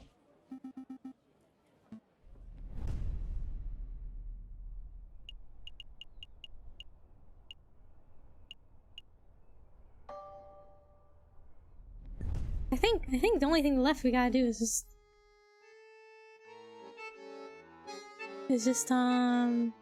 get information from the chocolate emporium guy. So, what are we doing today? Playing cards until a flat out broke? Maybe. Let's see. How much money do I have? I'll play just one game. This one game. Ah, the big fella has returned here to play some cards, monsieur. Yes. Deal me in. Yeah, I know. Okay. I lost the other 3 games. I just want to win once.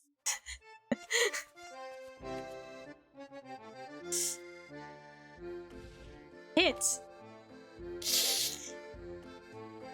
Hits. Ooh,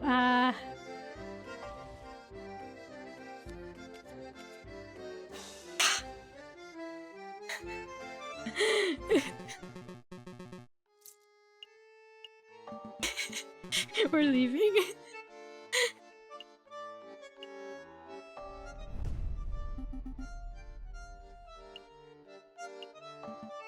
Is the dialogue the same with this here?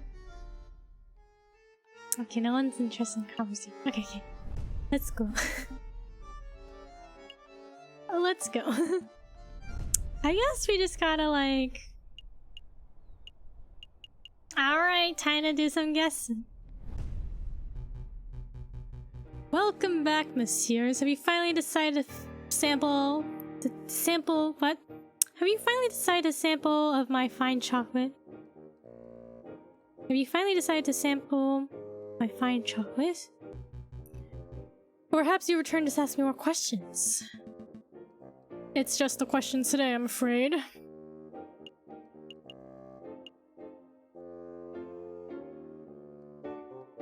Could the chocolate have been poisoned? Ask nicely. Is there any chance your product could have been contaminated? Absolutely not, monsieur. I stand by my claim that my chocolate is the finest in all of Paris. I go to great lengths to ensure that the highest quality is ensured. Any contaminations would be terrible for business, you understand? I see.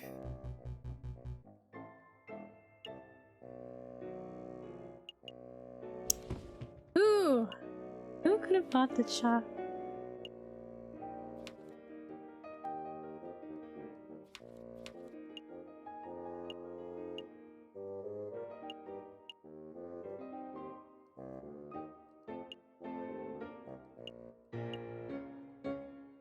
That's...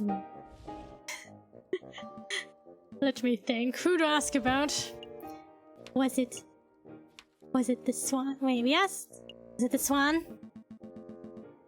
Did we ask this already?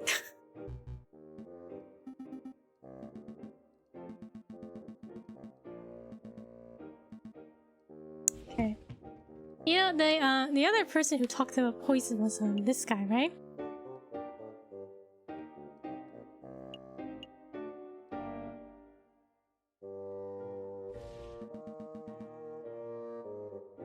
Have you ever served a hunting beagle named Fontaine? Who is it?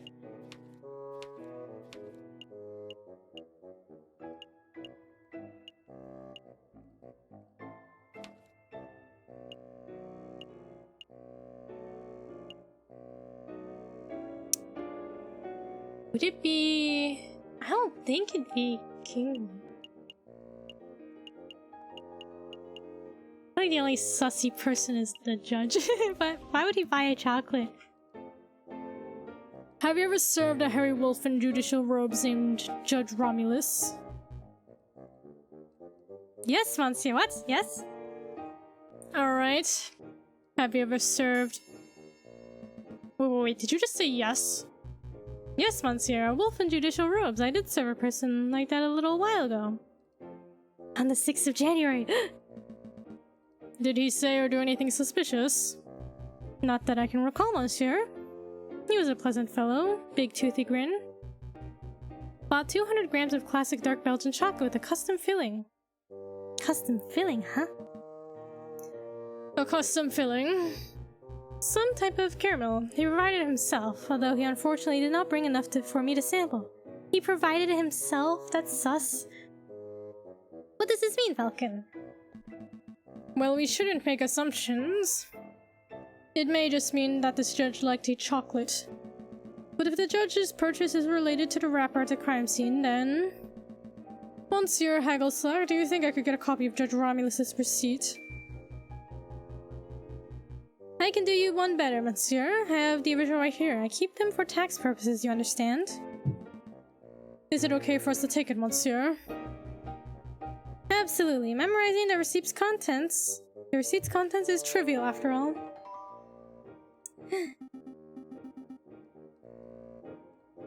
Would you look at this thing? Judge Romulus signed it in green ink. Green ink! I knew Judge Romulus was shady, but only true villainous people write in green. That's true. Green is a villainous color, apparently. Thank you very much for your time, Monsieur Hagelsack. You have been enormously helpful. Glad to be of service. I wish you the best of luck with your case, messieurs.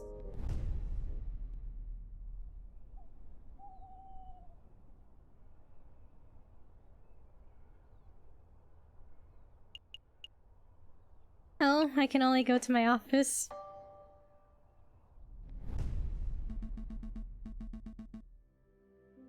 I'm pretty confident about this case. The big picture is coming together nicely. I'm somewhat relieved that Prince Juan came clean. His secret was putting the whole case in jeopardy. We've still got one day into the trial, but how to spend it? I suppose we could revisit Louvre, or maybe we could play some cards à la Canard Joyeux. Is something wrong, Sparrowson? You're being unusually quiet. Falcon, we need to talk. Huh? What do we need to talk about? What's up? See, I was doing some thinking. Dangerous thing to do, I know. Anyway, I realized that we are missing a crucial piece of evidence. What evidence would that be? Well, we know that Major Hal consumed a piece of chocolate before he died. And we know that he died of poisoning. But we still aren't sure that the chocolate was the cause. That's true. If we keep pushing the chocolate theory, Kokorika will almost certainly bring that up. So I thought to myself, if one to consume the wrapper itself, then that may provide proof of whether it contains traces of poison. Well, sure. That could work, but it would be incredibly foolish. Wait, you weren't thinking of eating the wrapper, Sparrowson? Maybe. Well, stop those thoughts right now. I'm not going to let you potentially kill yourself like that. Heh, I knew you would say that. That's why I already consumed the wrapper. 45 minutes ago. Sparrowson? Sparrowson? He just died.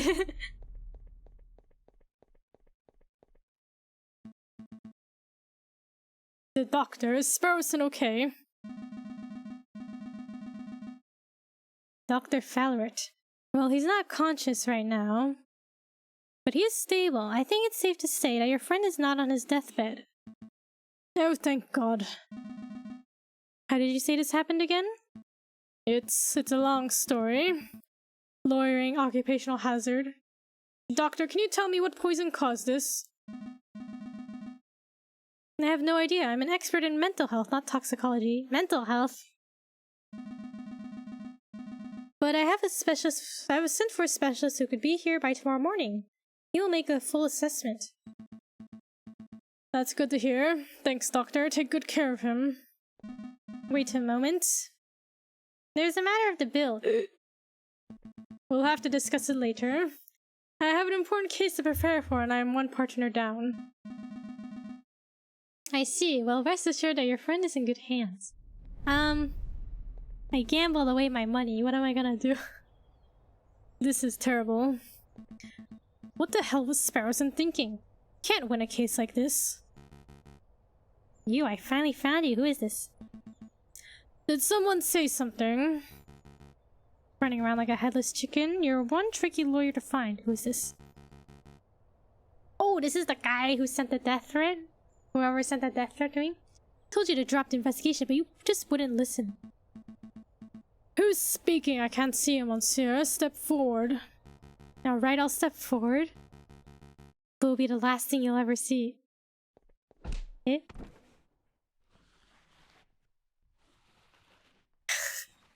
Wait, JJ? Got thrown into the river? Au revoir, JJ Falcon.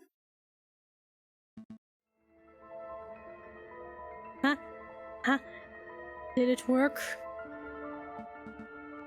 Ah, damn Cataline. I can't believe how easy you were to fool. I put on a cutesy voice, acted all innocent, and you ate the whole thing up. Shut up. Shut up. I don't need to be lectured by a murderer. I'm the murderer? Why, Monsieur Falcon? It was your accusations that put Baron Rougerie on death row. It wasn't my fault. Hey, where are you going? That's Cocorico. Out of my way, Severin. I'm not done talking to damn Cataline.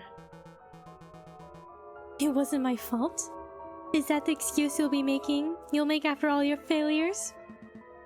I'm not making excuses. Failure after failure after failure. No desire to improve yourself. You're a joke of a lawyer, JJ. Don't call me JJ. That's all you have to say? How pathetic. You don't even deserve to stand in your grandfather's shadow. My grandfather? Grandpa? I'll prove you wrong. I can do better. Oh, it's you, Sparrowson. Have you come to berate me too? What? No, I'm just here to tell you to wake up. Wake up, monsieur. Wake up. Hey, can you hear me? I said wake up. It's trial day, isn't it? Homme d'art.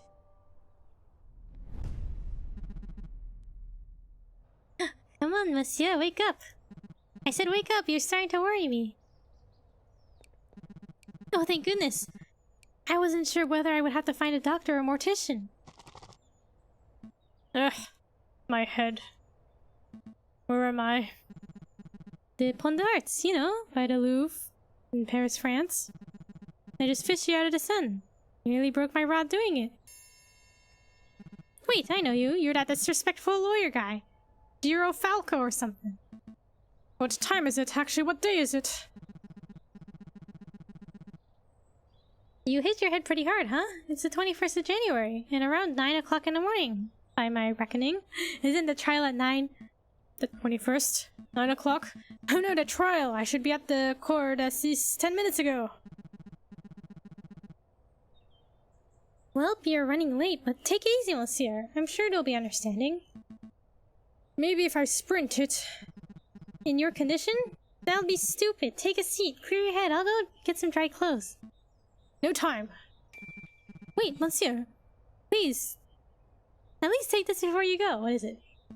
What's this? A dip pen? No, wait. It's a modern fountain pen. Bone handle, golden nib. This is very fancy. Thanks, monsieur, but it isn't mine. Really? Are you sure? You were holding it pretty tightly when I found you. I was holding this. Then I suppose it has to be mine. Fountain pen? Thanks, fisherman. I owe you one. No, he's not a fisherman. He's just a man who fishes. Hey, don't call me a fisherman.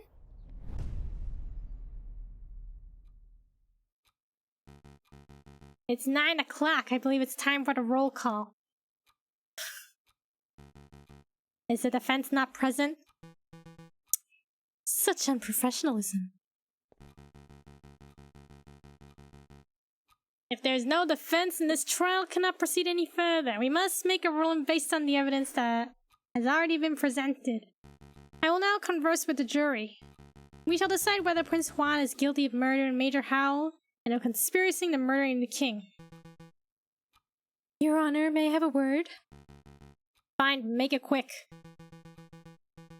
I'm a firm believer that a trial must be orderly and punctual.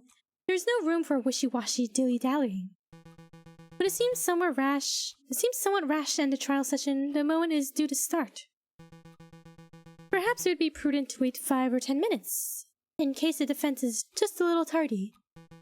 Then the trial still has a chance to proceed, and justice will be served. You are the prosecution, are you not? You have nothing to worry about. A guilty verdict is all but guaranteed. Your Honor, you appear confused. I'm not here to secure a guilty verdict. Of course you are. You're a prosecutor. By definition, you're here to prosecute. No, my job description is to prosecute. But I am here in this courtroom to ensure that justice is served.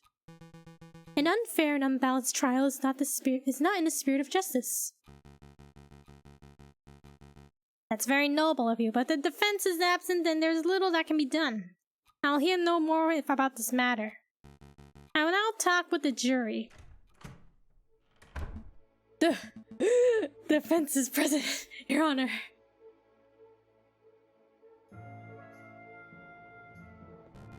You're late, Falcon. Mon Dieu, JJ, you look like a total mess. Did you take a morning swim in the Seine or something? Something like that. Your Honor, we are all present. We are only 3 minutes over schedule. Let's not needlessly dirty the pure name of justice. Rules are rules, Prosecutor. Falcon clearly has no respect for legal procedure. Frankly, for turning up while looking like a drowned rat, I ought to hold him in contempt of court. Your Honor. But Your Honor. Rules are rules. One more word out of either you, and I shall have you both disbarred.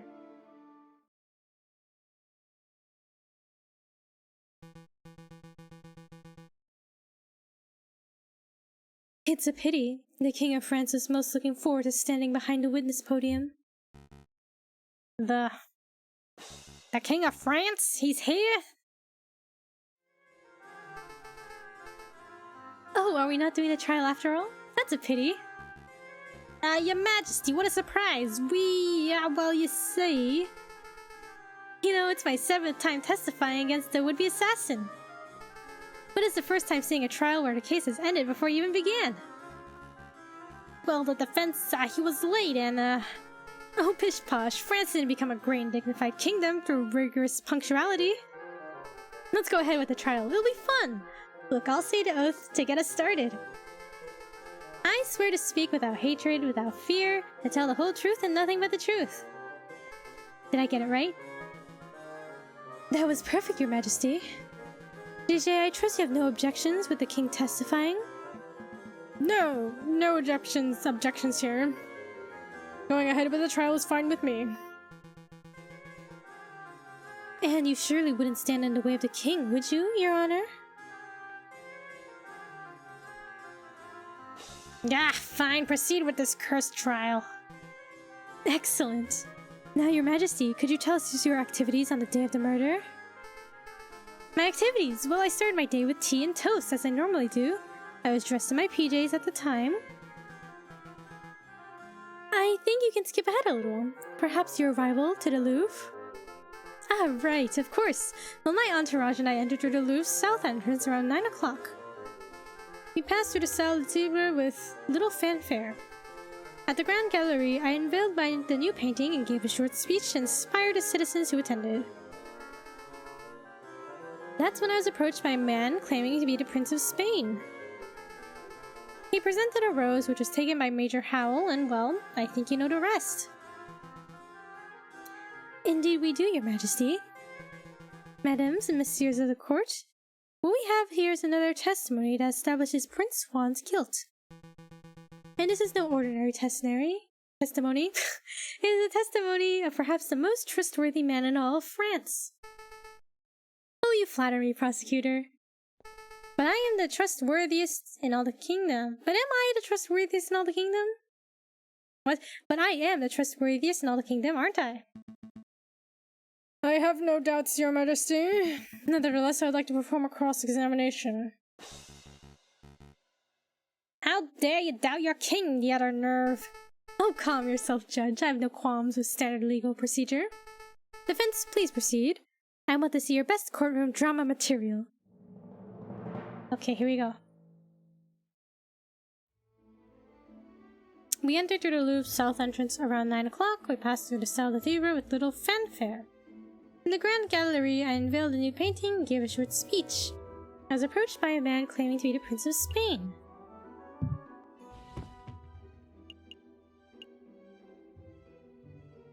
Alright, so we gotta, fountain pen containing green ink. Seed from one box of chocolates. Sold to Judge Romulus. Signed in green ink. Oh wait, this is his pen. Ticket stubs.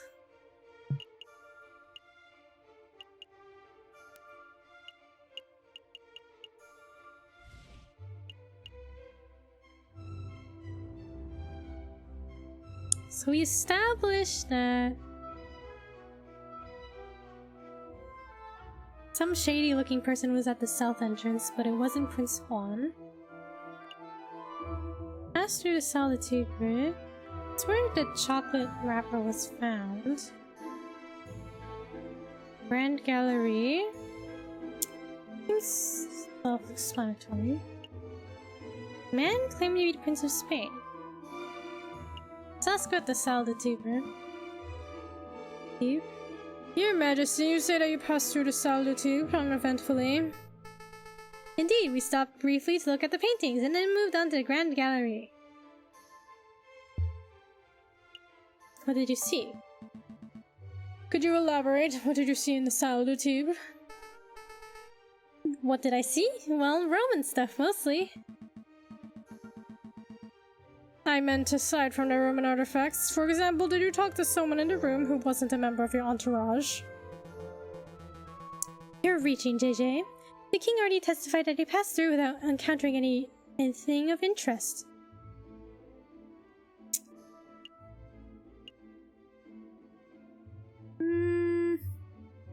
Fine, you're right.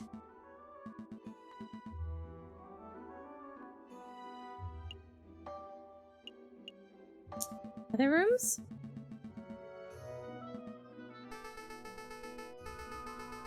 The other rooms we simply passed straight through. Why did you stop in that room specifically? Well, see, there's this giant doorstop that caught my eye and sparked a debate. Say no more, Your Majesty.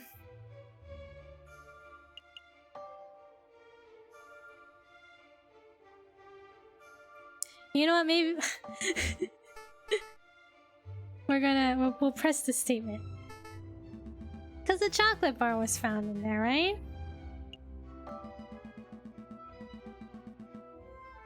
I have reason to believe that this was a key moment on the day of the murder. I want the king to elaborate on exactly what and who he saw. Then I suppose you'll have to proceed, Your Majesty. Alright, let me think. So there's that giant doorstop and there's that copper urn thing. That's where the chocolate was.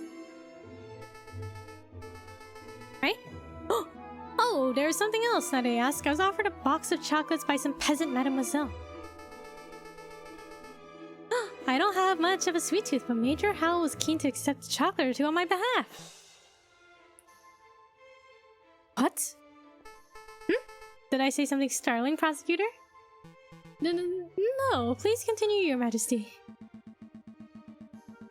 I think the prosecution is startled because he just came to the realization that I was not spouting drivel in the previous trial session. Well, that's debatable. To cut a long story short, Your Majesty, this mademoiselle may hold some relevance to the case at hand. Could you describe her? Really? She's relevant? Well, let me think. I didn't get a good look at her face, but she was a sorry-looking swan. Probably in her late teens or early 20s. A young, sorry-looking swan, you say? I don't suppose her name was... Mademoiselle Signy? Signy? That sounds familiar. Why, yes, that was it. She was called Mademoiselle Signy. I see. It is undoubtedly significant. Mademoiselle Signy gave chocolates to Major Howell minutes before he died. Now, just 1 minute. I see what you're alluding to, JJ. You're suggesting that the gifted chocolates killed the Major. But that line of reasoning holds no weight because the evidence is circumstantial. Circumstantial, my tail feathers. The king just testified that Major Howell ate chocolates. Yes, that much is no longer dispute. But you still have not proved that the chocolates were poisoned. Without that, we must assume that the swan was merely offering a gift, rather than speculating that she's a murderer. Yes, yes! Shame on you, defense, implicating a poor innocent girl like that. Absolutely disgusting. Why ought to end this trial? Hold on, I do have evidence that the chocolate was, in fact, poisoned.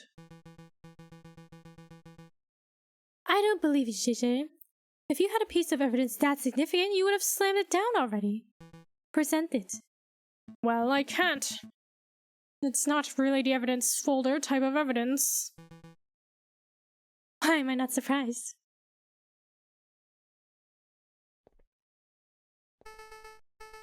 The drama's getting good. Why did you all suddenly go quiet? Well, Your Majesty, appears that the defense just had a realization of his own. That is, that he lacks the evidence to support his theory. Since he cannot continue with his argument, I believe the cross-examination has come to an end. I'm not done! Let me present my evidence. See, I had the chocolate wrapper back in my office and Sparrowson ate it. Stop, JJ. Stop while you still have a little dignity. The results of whatever crackpot pseudo-scientific experiment you performed do not constitute valid evidence. I think the trial's over, Your Honor. About bloody time. You may take your leave, Your Majesty. Very well. I am pleased that justice has been thoroughly served. Until the next assassination attempt. Adieu, messieurs. I will now deliberate with the jury. Objection! Oh, who said objection? Sparrowson. Objection! Sorry, I've always wanted to do that. Sparrowson, are you okay? Yep, the doctor said that I have an iron stomach. Most of the poison passed straight through me. Speaking of which, I'd like to testify on that poisoned chocolate issue. I even got a doctor's note, see? It's too late, the trial's over. You can't be serious, Your Honor. The contents of that note could turn his entire trial on its head. You must allow it. Why are you constantly arguing with me? I thought the job of a public prosecutor was to assist the judges. I told you, Your Honor. My job isn't to get a guilty verdict, it's to ensure that justice is served. I swear you're the worst prosecutor in all of France. Go ahead, Sparrowson. Read the contents of the note for the court to hear. Ahem. This patient, Sparrowson, was submitted to Salpet Hospital where he displayed a variety of symptoms. These include profuse sweating, a rapid fever, severe nausea. The patient was diagnosed with poisoning, probably originating from the plant known as Oakenite, aka Monk Should, aka Wolfsbane.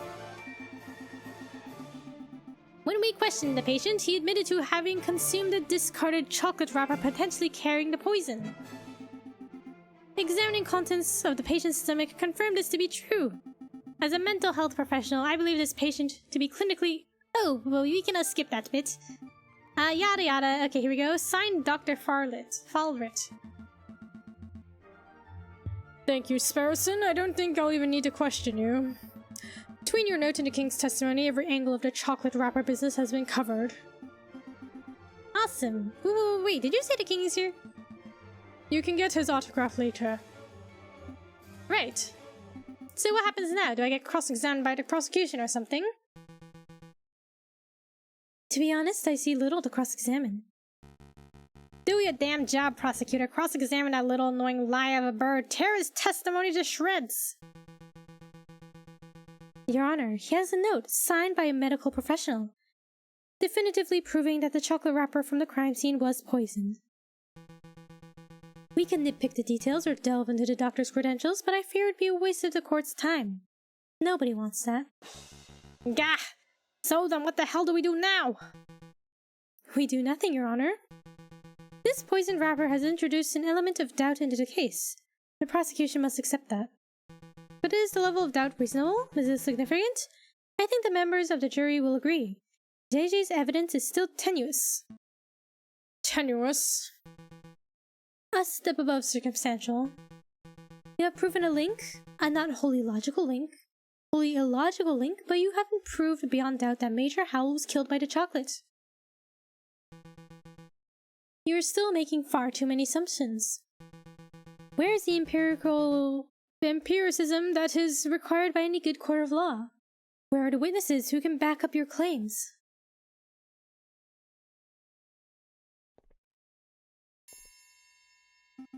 Oh, I brought along a witness. Maybe she can help.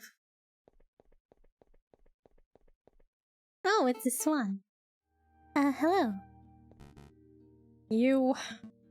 Sparrowson, it's great to see you on your feet, but have you been you have been an enormous asset to this case. But what are you trying to pull off now? Surprise witness. Surprise witness? Yeah.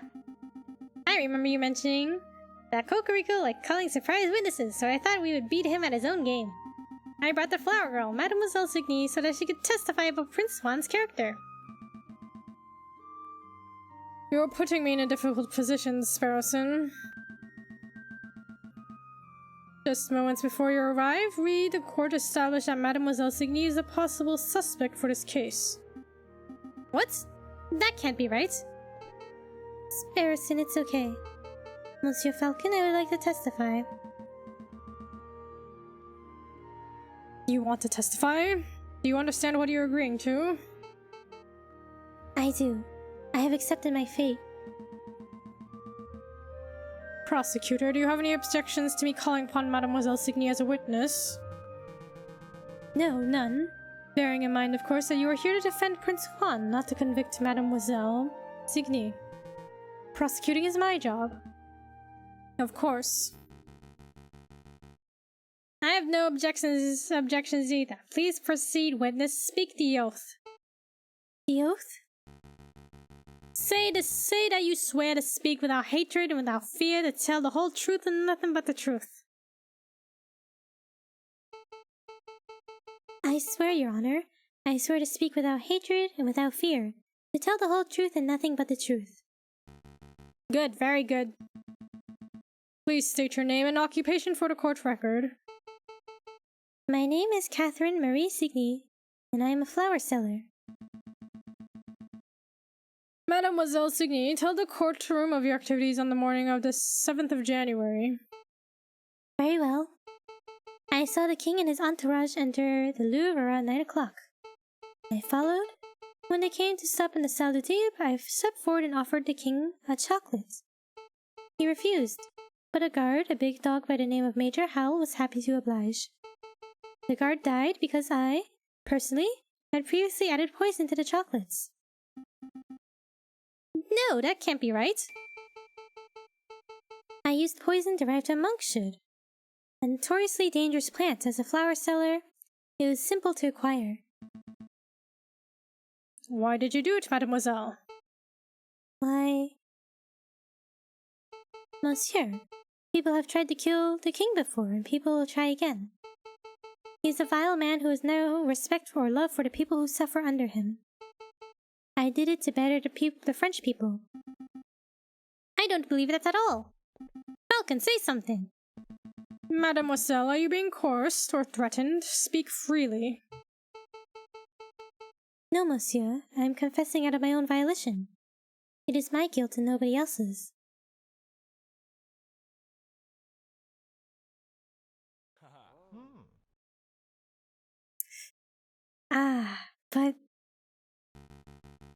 But it's Judge Romulus bought the chocolate. He's the one who brought the chocolate. Well, defense, it looks like you won that confession out as a murderous pute. I suppose that gets your client, Prince Juan, completely off the hook. Lucky you. So shall we wrap this court session up? I haven't finished my examination.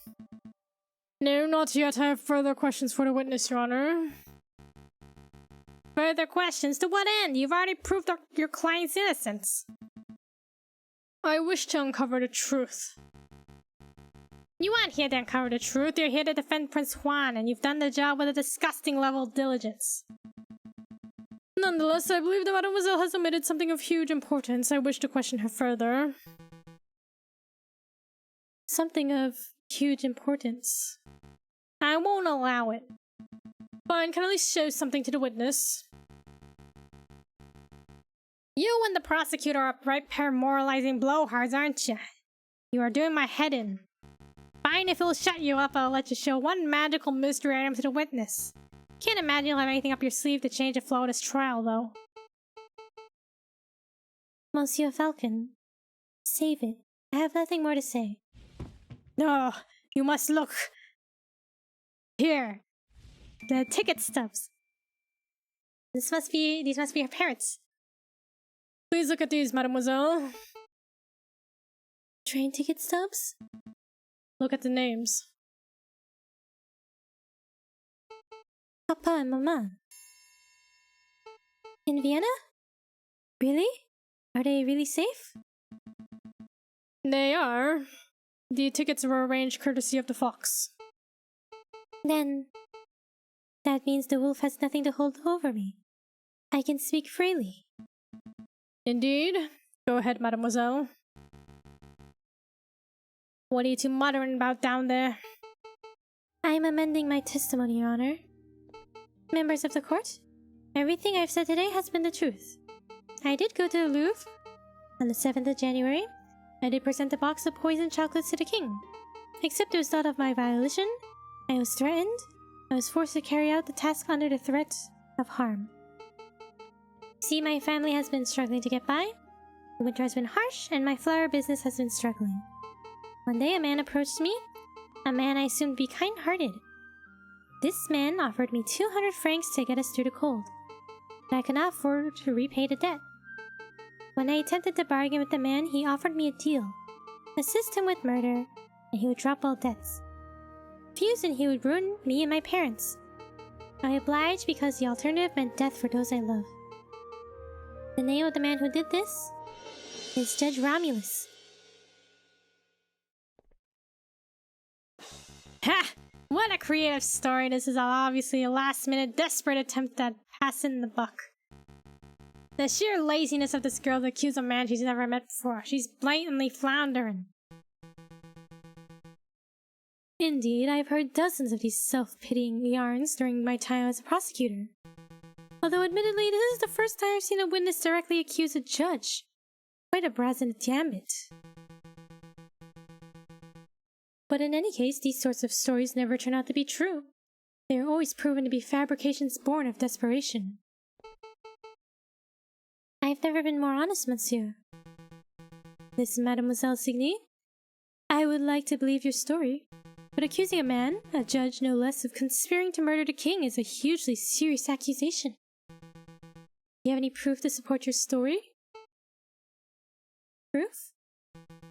You say the judge lent you money, then you both must have signed a contract when you made the transaction.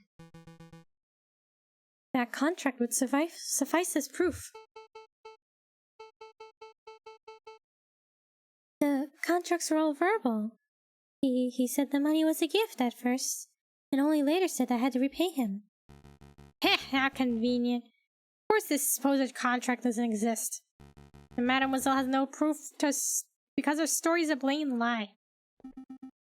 Falcon, you have to do something. Do we have anything to link Judge Romulus to Mademoiselle Signy? A link? Of course. Members of the court, I know for certain that Mademoiselle's story is true. I can say with certainty that Judge Romulus has made contact with Mademoiselle Signy in the past. I know this because at the very moment, I am holding a key piece of evidence that links Judge Romulus directly to the crime scene. It's the receipt. I think you should take a look at this, Severin. Me? You don't trust in the judge's hands? What is that? What does that piece of paper say? This is a receipt for a box of chocolates from Lander Hagelsack's Chocolate Emporium on the 6th of January, made out to a man named Romulus? The writing upon the receipt is clear. A man named Romulus bought chocolates on the day before the murder. These chocolates happen to have been the same brand and flavor as the ones that were used in the royal assassination attempt. By itself, the evidence will not be definitive. It would only suggest that the judge has something of a sweet tooth. But taken in conjecture with the Mademoiselle's updated testimony, that would imply that the judge was directly involved in the assassination attempt. Judge Romulus, do you have anything to say about this? Yep. That receipt's not mine. I haven't stepped that foot in a chocolate shop in years. You cannot be serious. The receipt is indisputable proof of your purchase. Indisputable? Watch me dispute it. Why do you have there a scrap of paper with the words Romulus scrawled on it? Is it a forgery? Are there simply two men named Romulus living in Paris? I don't have a clue. What I do know is I have nothing to prove that I was the one who signed that receipt. That is absurd. Do you want me to dig up court documents with your signature so we can undertake a handwriting analysis? That wouldn't be possible. I believe His Honor uses a rubber stamp for signing off on official court documents. Heh, that'd be correct. Well, it's no matter. I don't need the judge's signature. I already have in my possession proof that the signature on the receipt belongs to Judge Romulus. It's this pen. But first things first, I believe you dropped your pen on her. Oh yeah, that's mine. Thanks, I've been looking for that thing everywhere. I thought as much. Madams and messieurs, last night I was assaulted outside Salpêtrière Hospital. I did not see the assailant's face, but I did accidentally grab something from their garments, so as I was thrown into the Seine. Oh, so that's why you smell of fish. I wanted to say something, but I thought it might be rude. This fountain pen is the very item I grabbed. Did I say this pen was mine? On closer inspection, I see I must have been mistaken. Save it, Your Honor. I'm not here to press assault charges. What interests me most about this pen is the ink it contains. It is emerald green in color. And as we all know, only baddies write in green. Well, yes, but more importantly, it's a rare and unusual choice of ink color. I would venture that only a dozen people in all of Paris are arrogant enough to write in green. And I would venture that only one of those arrogant people is named Romulus. So Judge Romulus lacks respect for classic penmanship. What of it? Take another look at the chocolate receipt, Severin. That receipt was signed with emerald green ink. It sadly is quite a coincidence. No, there's no more room for coincidence. There's no more doubt. There's only one narrative that can tie this ridiculous string of evidence together. On the 6th of January, you, Judge Romulus, brought a box of chocolates with a custom filling. That custom filling contained poison originating from the flowers of Mademoiselle Signy, a street seller who owed you a debt. On the 7th of January, you, Judge Romulus, leveraged that debt to force the girl to present the poisoned chocolate to the king. Then an idiot of a man by the name of Juan framed himself as the murderer in order to take the fall of Mademoiselle Signy's steed. You pushed for Juan's guilt by priming a witness, Monsieur Toussaint Kingsley. And when that failed, you pressured Mademoiselle Signy to take full responsibility for the crime. That is the only narrative that makes sense, admit it. Fine, I do admit it, I did it. I purchased the chocolates, I added the poison. I put a peasant girl in debt just so I can force her to take the fall. I was the one who wanted the king murdered. But there's not a damn thing any of you can do about it. I'm the one who holds the gavel, I'm the one who passes the sentences. With a snap of my fingers, I could have each and every one of you guillotined at the Place d'Austerlitz before nightfall. Who judges the judges? Who stands above me? Nobody, not even God, can condemn me when I sit so highly.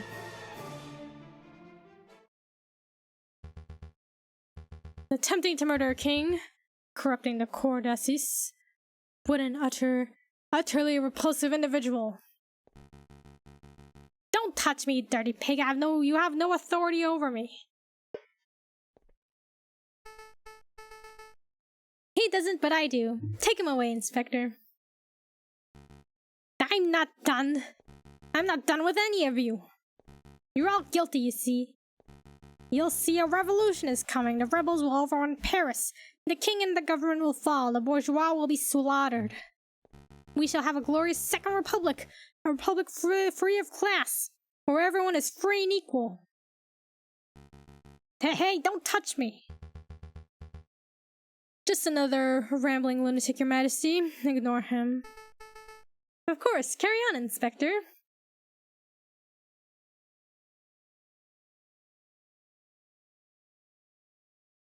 There's no judge. There's no judge, so what happens to the trial now? What happens now?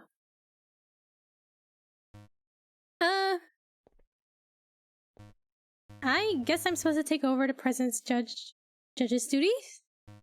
Well, given the surprising series of revelations that just took place, we believe that the results are clear. We find the defendant, Prince Juan Querido, to be cleared of all charges. We therefore find the defendant not guilty.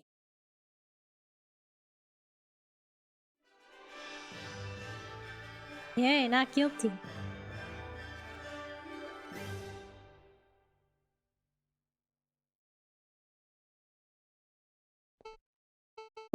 What happens to me now? Mademoiselle, it's clear that you were coerced. However, you still played a significant role in the king's assassination attempt. By all rights, you must be tried for your crimes. I see, I cannot argue. But as it happens, due process was not followed during the trial session. Judge Romulus thoroughly disrupted the proceedings. Consequently, I believe that most of the testimonies given during this trial session would not be seen as valid in a court of law. What does that mean? He's saying you're free to go. Correct. As a prosecutor, I see no crime to prosecute. Really? Thank you so much, monsieur. And thank you, messieurs. Without your help and assurances, I don't know where I would be right now.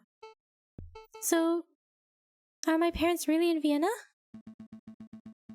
I think so, but you would have to ask the Fox for details. I don't know exactly what he arranged. Although now that Judge Romulus poses no threats, I suppose your parents would be free to move back to Paris. Actually, I may follow them to Vienna. You need a holiday after all this drama? Yes, but I also want to get away from here before. You know, before the fighting starts. You mean the revolution Judge Romulus mentioned? He doesn't seem mentally stable. Pay him no mind. It's not just him, monsieur. In the streets, everyone talks of an uprising. If you were smart, you'd clear out of here too. Thanks for the concern, mademoiselle. But we're far from smart, so we're staying put. I see. Then good luck, messieurs. And farewell. Maybe we can meet again when this has all blown over. Wait, mademoiselle! Don't you want to have a quick celebratory drink? Oh, she's gone. So I guess it's just you and me and the fox, right, Falcon? That sounds good, Sparrowson. Take Prince Juan back to the Aviary office. I need to sort out some paperwork with Severin. Okie dokie. I suppose the congratulations are in order. Uncovering the truth in the way that you did. It was quite a feat. Everything went far better than I could have hoped, but you surprised me at the end with that little lie of yours. Lie? This trial's testimonies are completely invalid. Bullcock. You and I both know that this trial has produced an ample valid evidence for Mademoiselle Signy to be detained and tried. Even with coercion accounted for, I bet she would still be found guilty of conspiracy or accessory to murder. So why are you holding back? You know, 10, maybe even 5 years ago, I probably would have persecuted Mademoiselle Signy. When I was fresh out of law school, I thought my role as a prosecutor was to condemn every potential criminal that came my way. I thought if the guilty person ends up behind the bars or on the hanging dock, then justice has been served. But as I gained experience, I started noticing the details. The details? The extenuating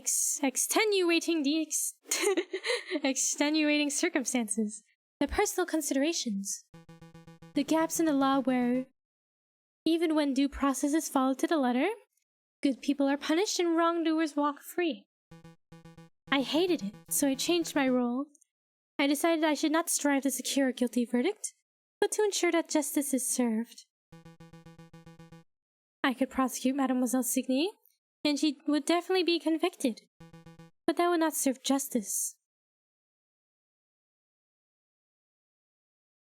Ooh, you're a good lawyer or you're going soft?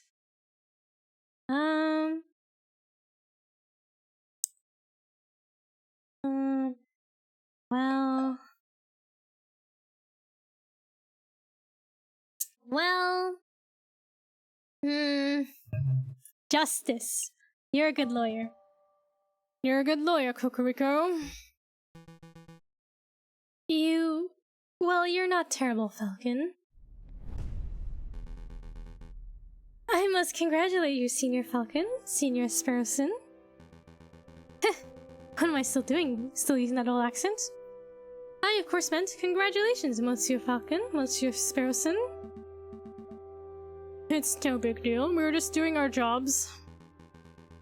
No, your job ended when you proved my innocence. Everything after that was you going above and beyond your duties. Of course, I was counting on you to do so. A lesser lawyer would surely have stumbled or caved in. Oh, but before I forget, your payment. Thank you, Monsieur Volps. This has been a strange case, but I'm glad the truth came to light. I'll see you out. How much money did I get? 69. Wait, Monsieur Volps, before you go, something's been bothering me. Why did you come to us in the first place? Surely there are much more reputable lawyers out there who could have done a better job. Oh? More reputable than the Falcon who stands before me? Yeah. Falcon's got a sucky track record. True, he does have a mixed record, but his family name is hugely respected in the lawyering world. I chose Monsieur Falcon as my lawyer for that reason alone. Huh? Really? I've never heard of another Falcon, another lawyer named Falcon. Let's not go down this road, Monsieur Volps. I don't go by my old name for a reason. That is fair. We shouldn't be fixated on the past, should we? After all, it's already been and gone. The future is where potential lies. That's what we should be paying attention to. A storm is approaching fast. You mean the revolution that the crooked judge mentioned? Indeed. I dare say that the wolf is right. A rebellion is coming, one way or the other. Listen, Monsieur Falcon. We'll probably have a surge of work over the coming days. If you want me to dig up the dirt on anyone, please feel free to drop by my office at any time. Ooh, okay. Get help from a private investigator. Dig up the dirt. I am a private investigator. That's what I do. We'll bear it in mind. Thank you, Monsieur Volps.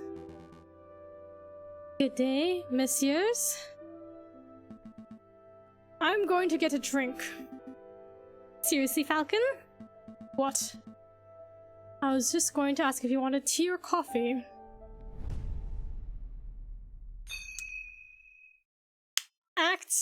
End of Act 2. Your game has been saved. Wish to continue.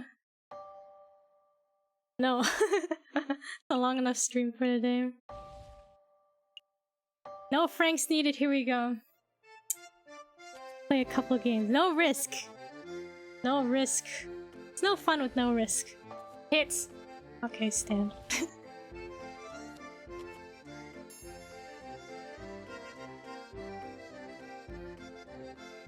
There's no thrill when there's no money involved.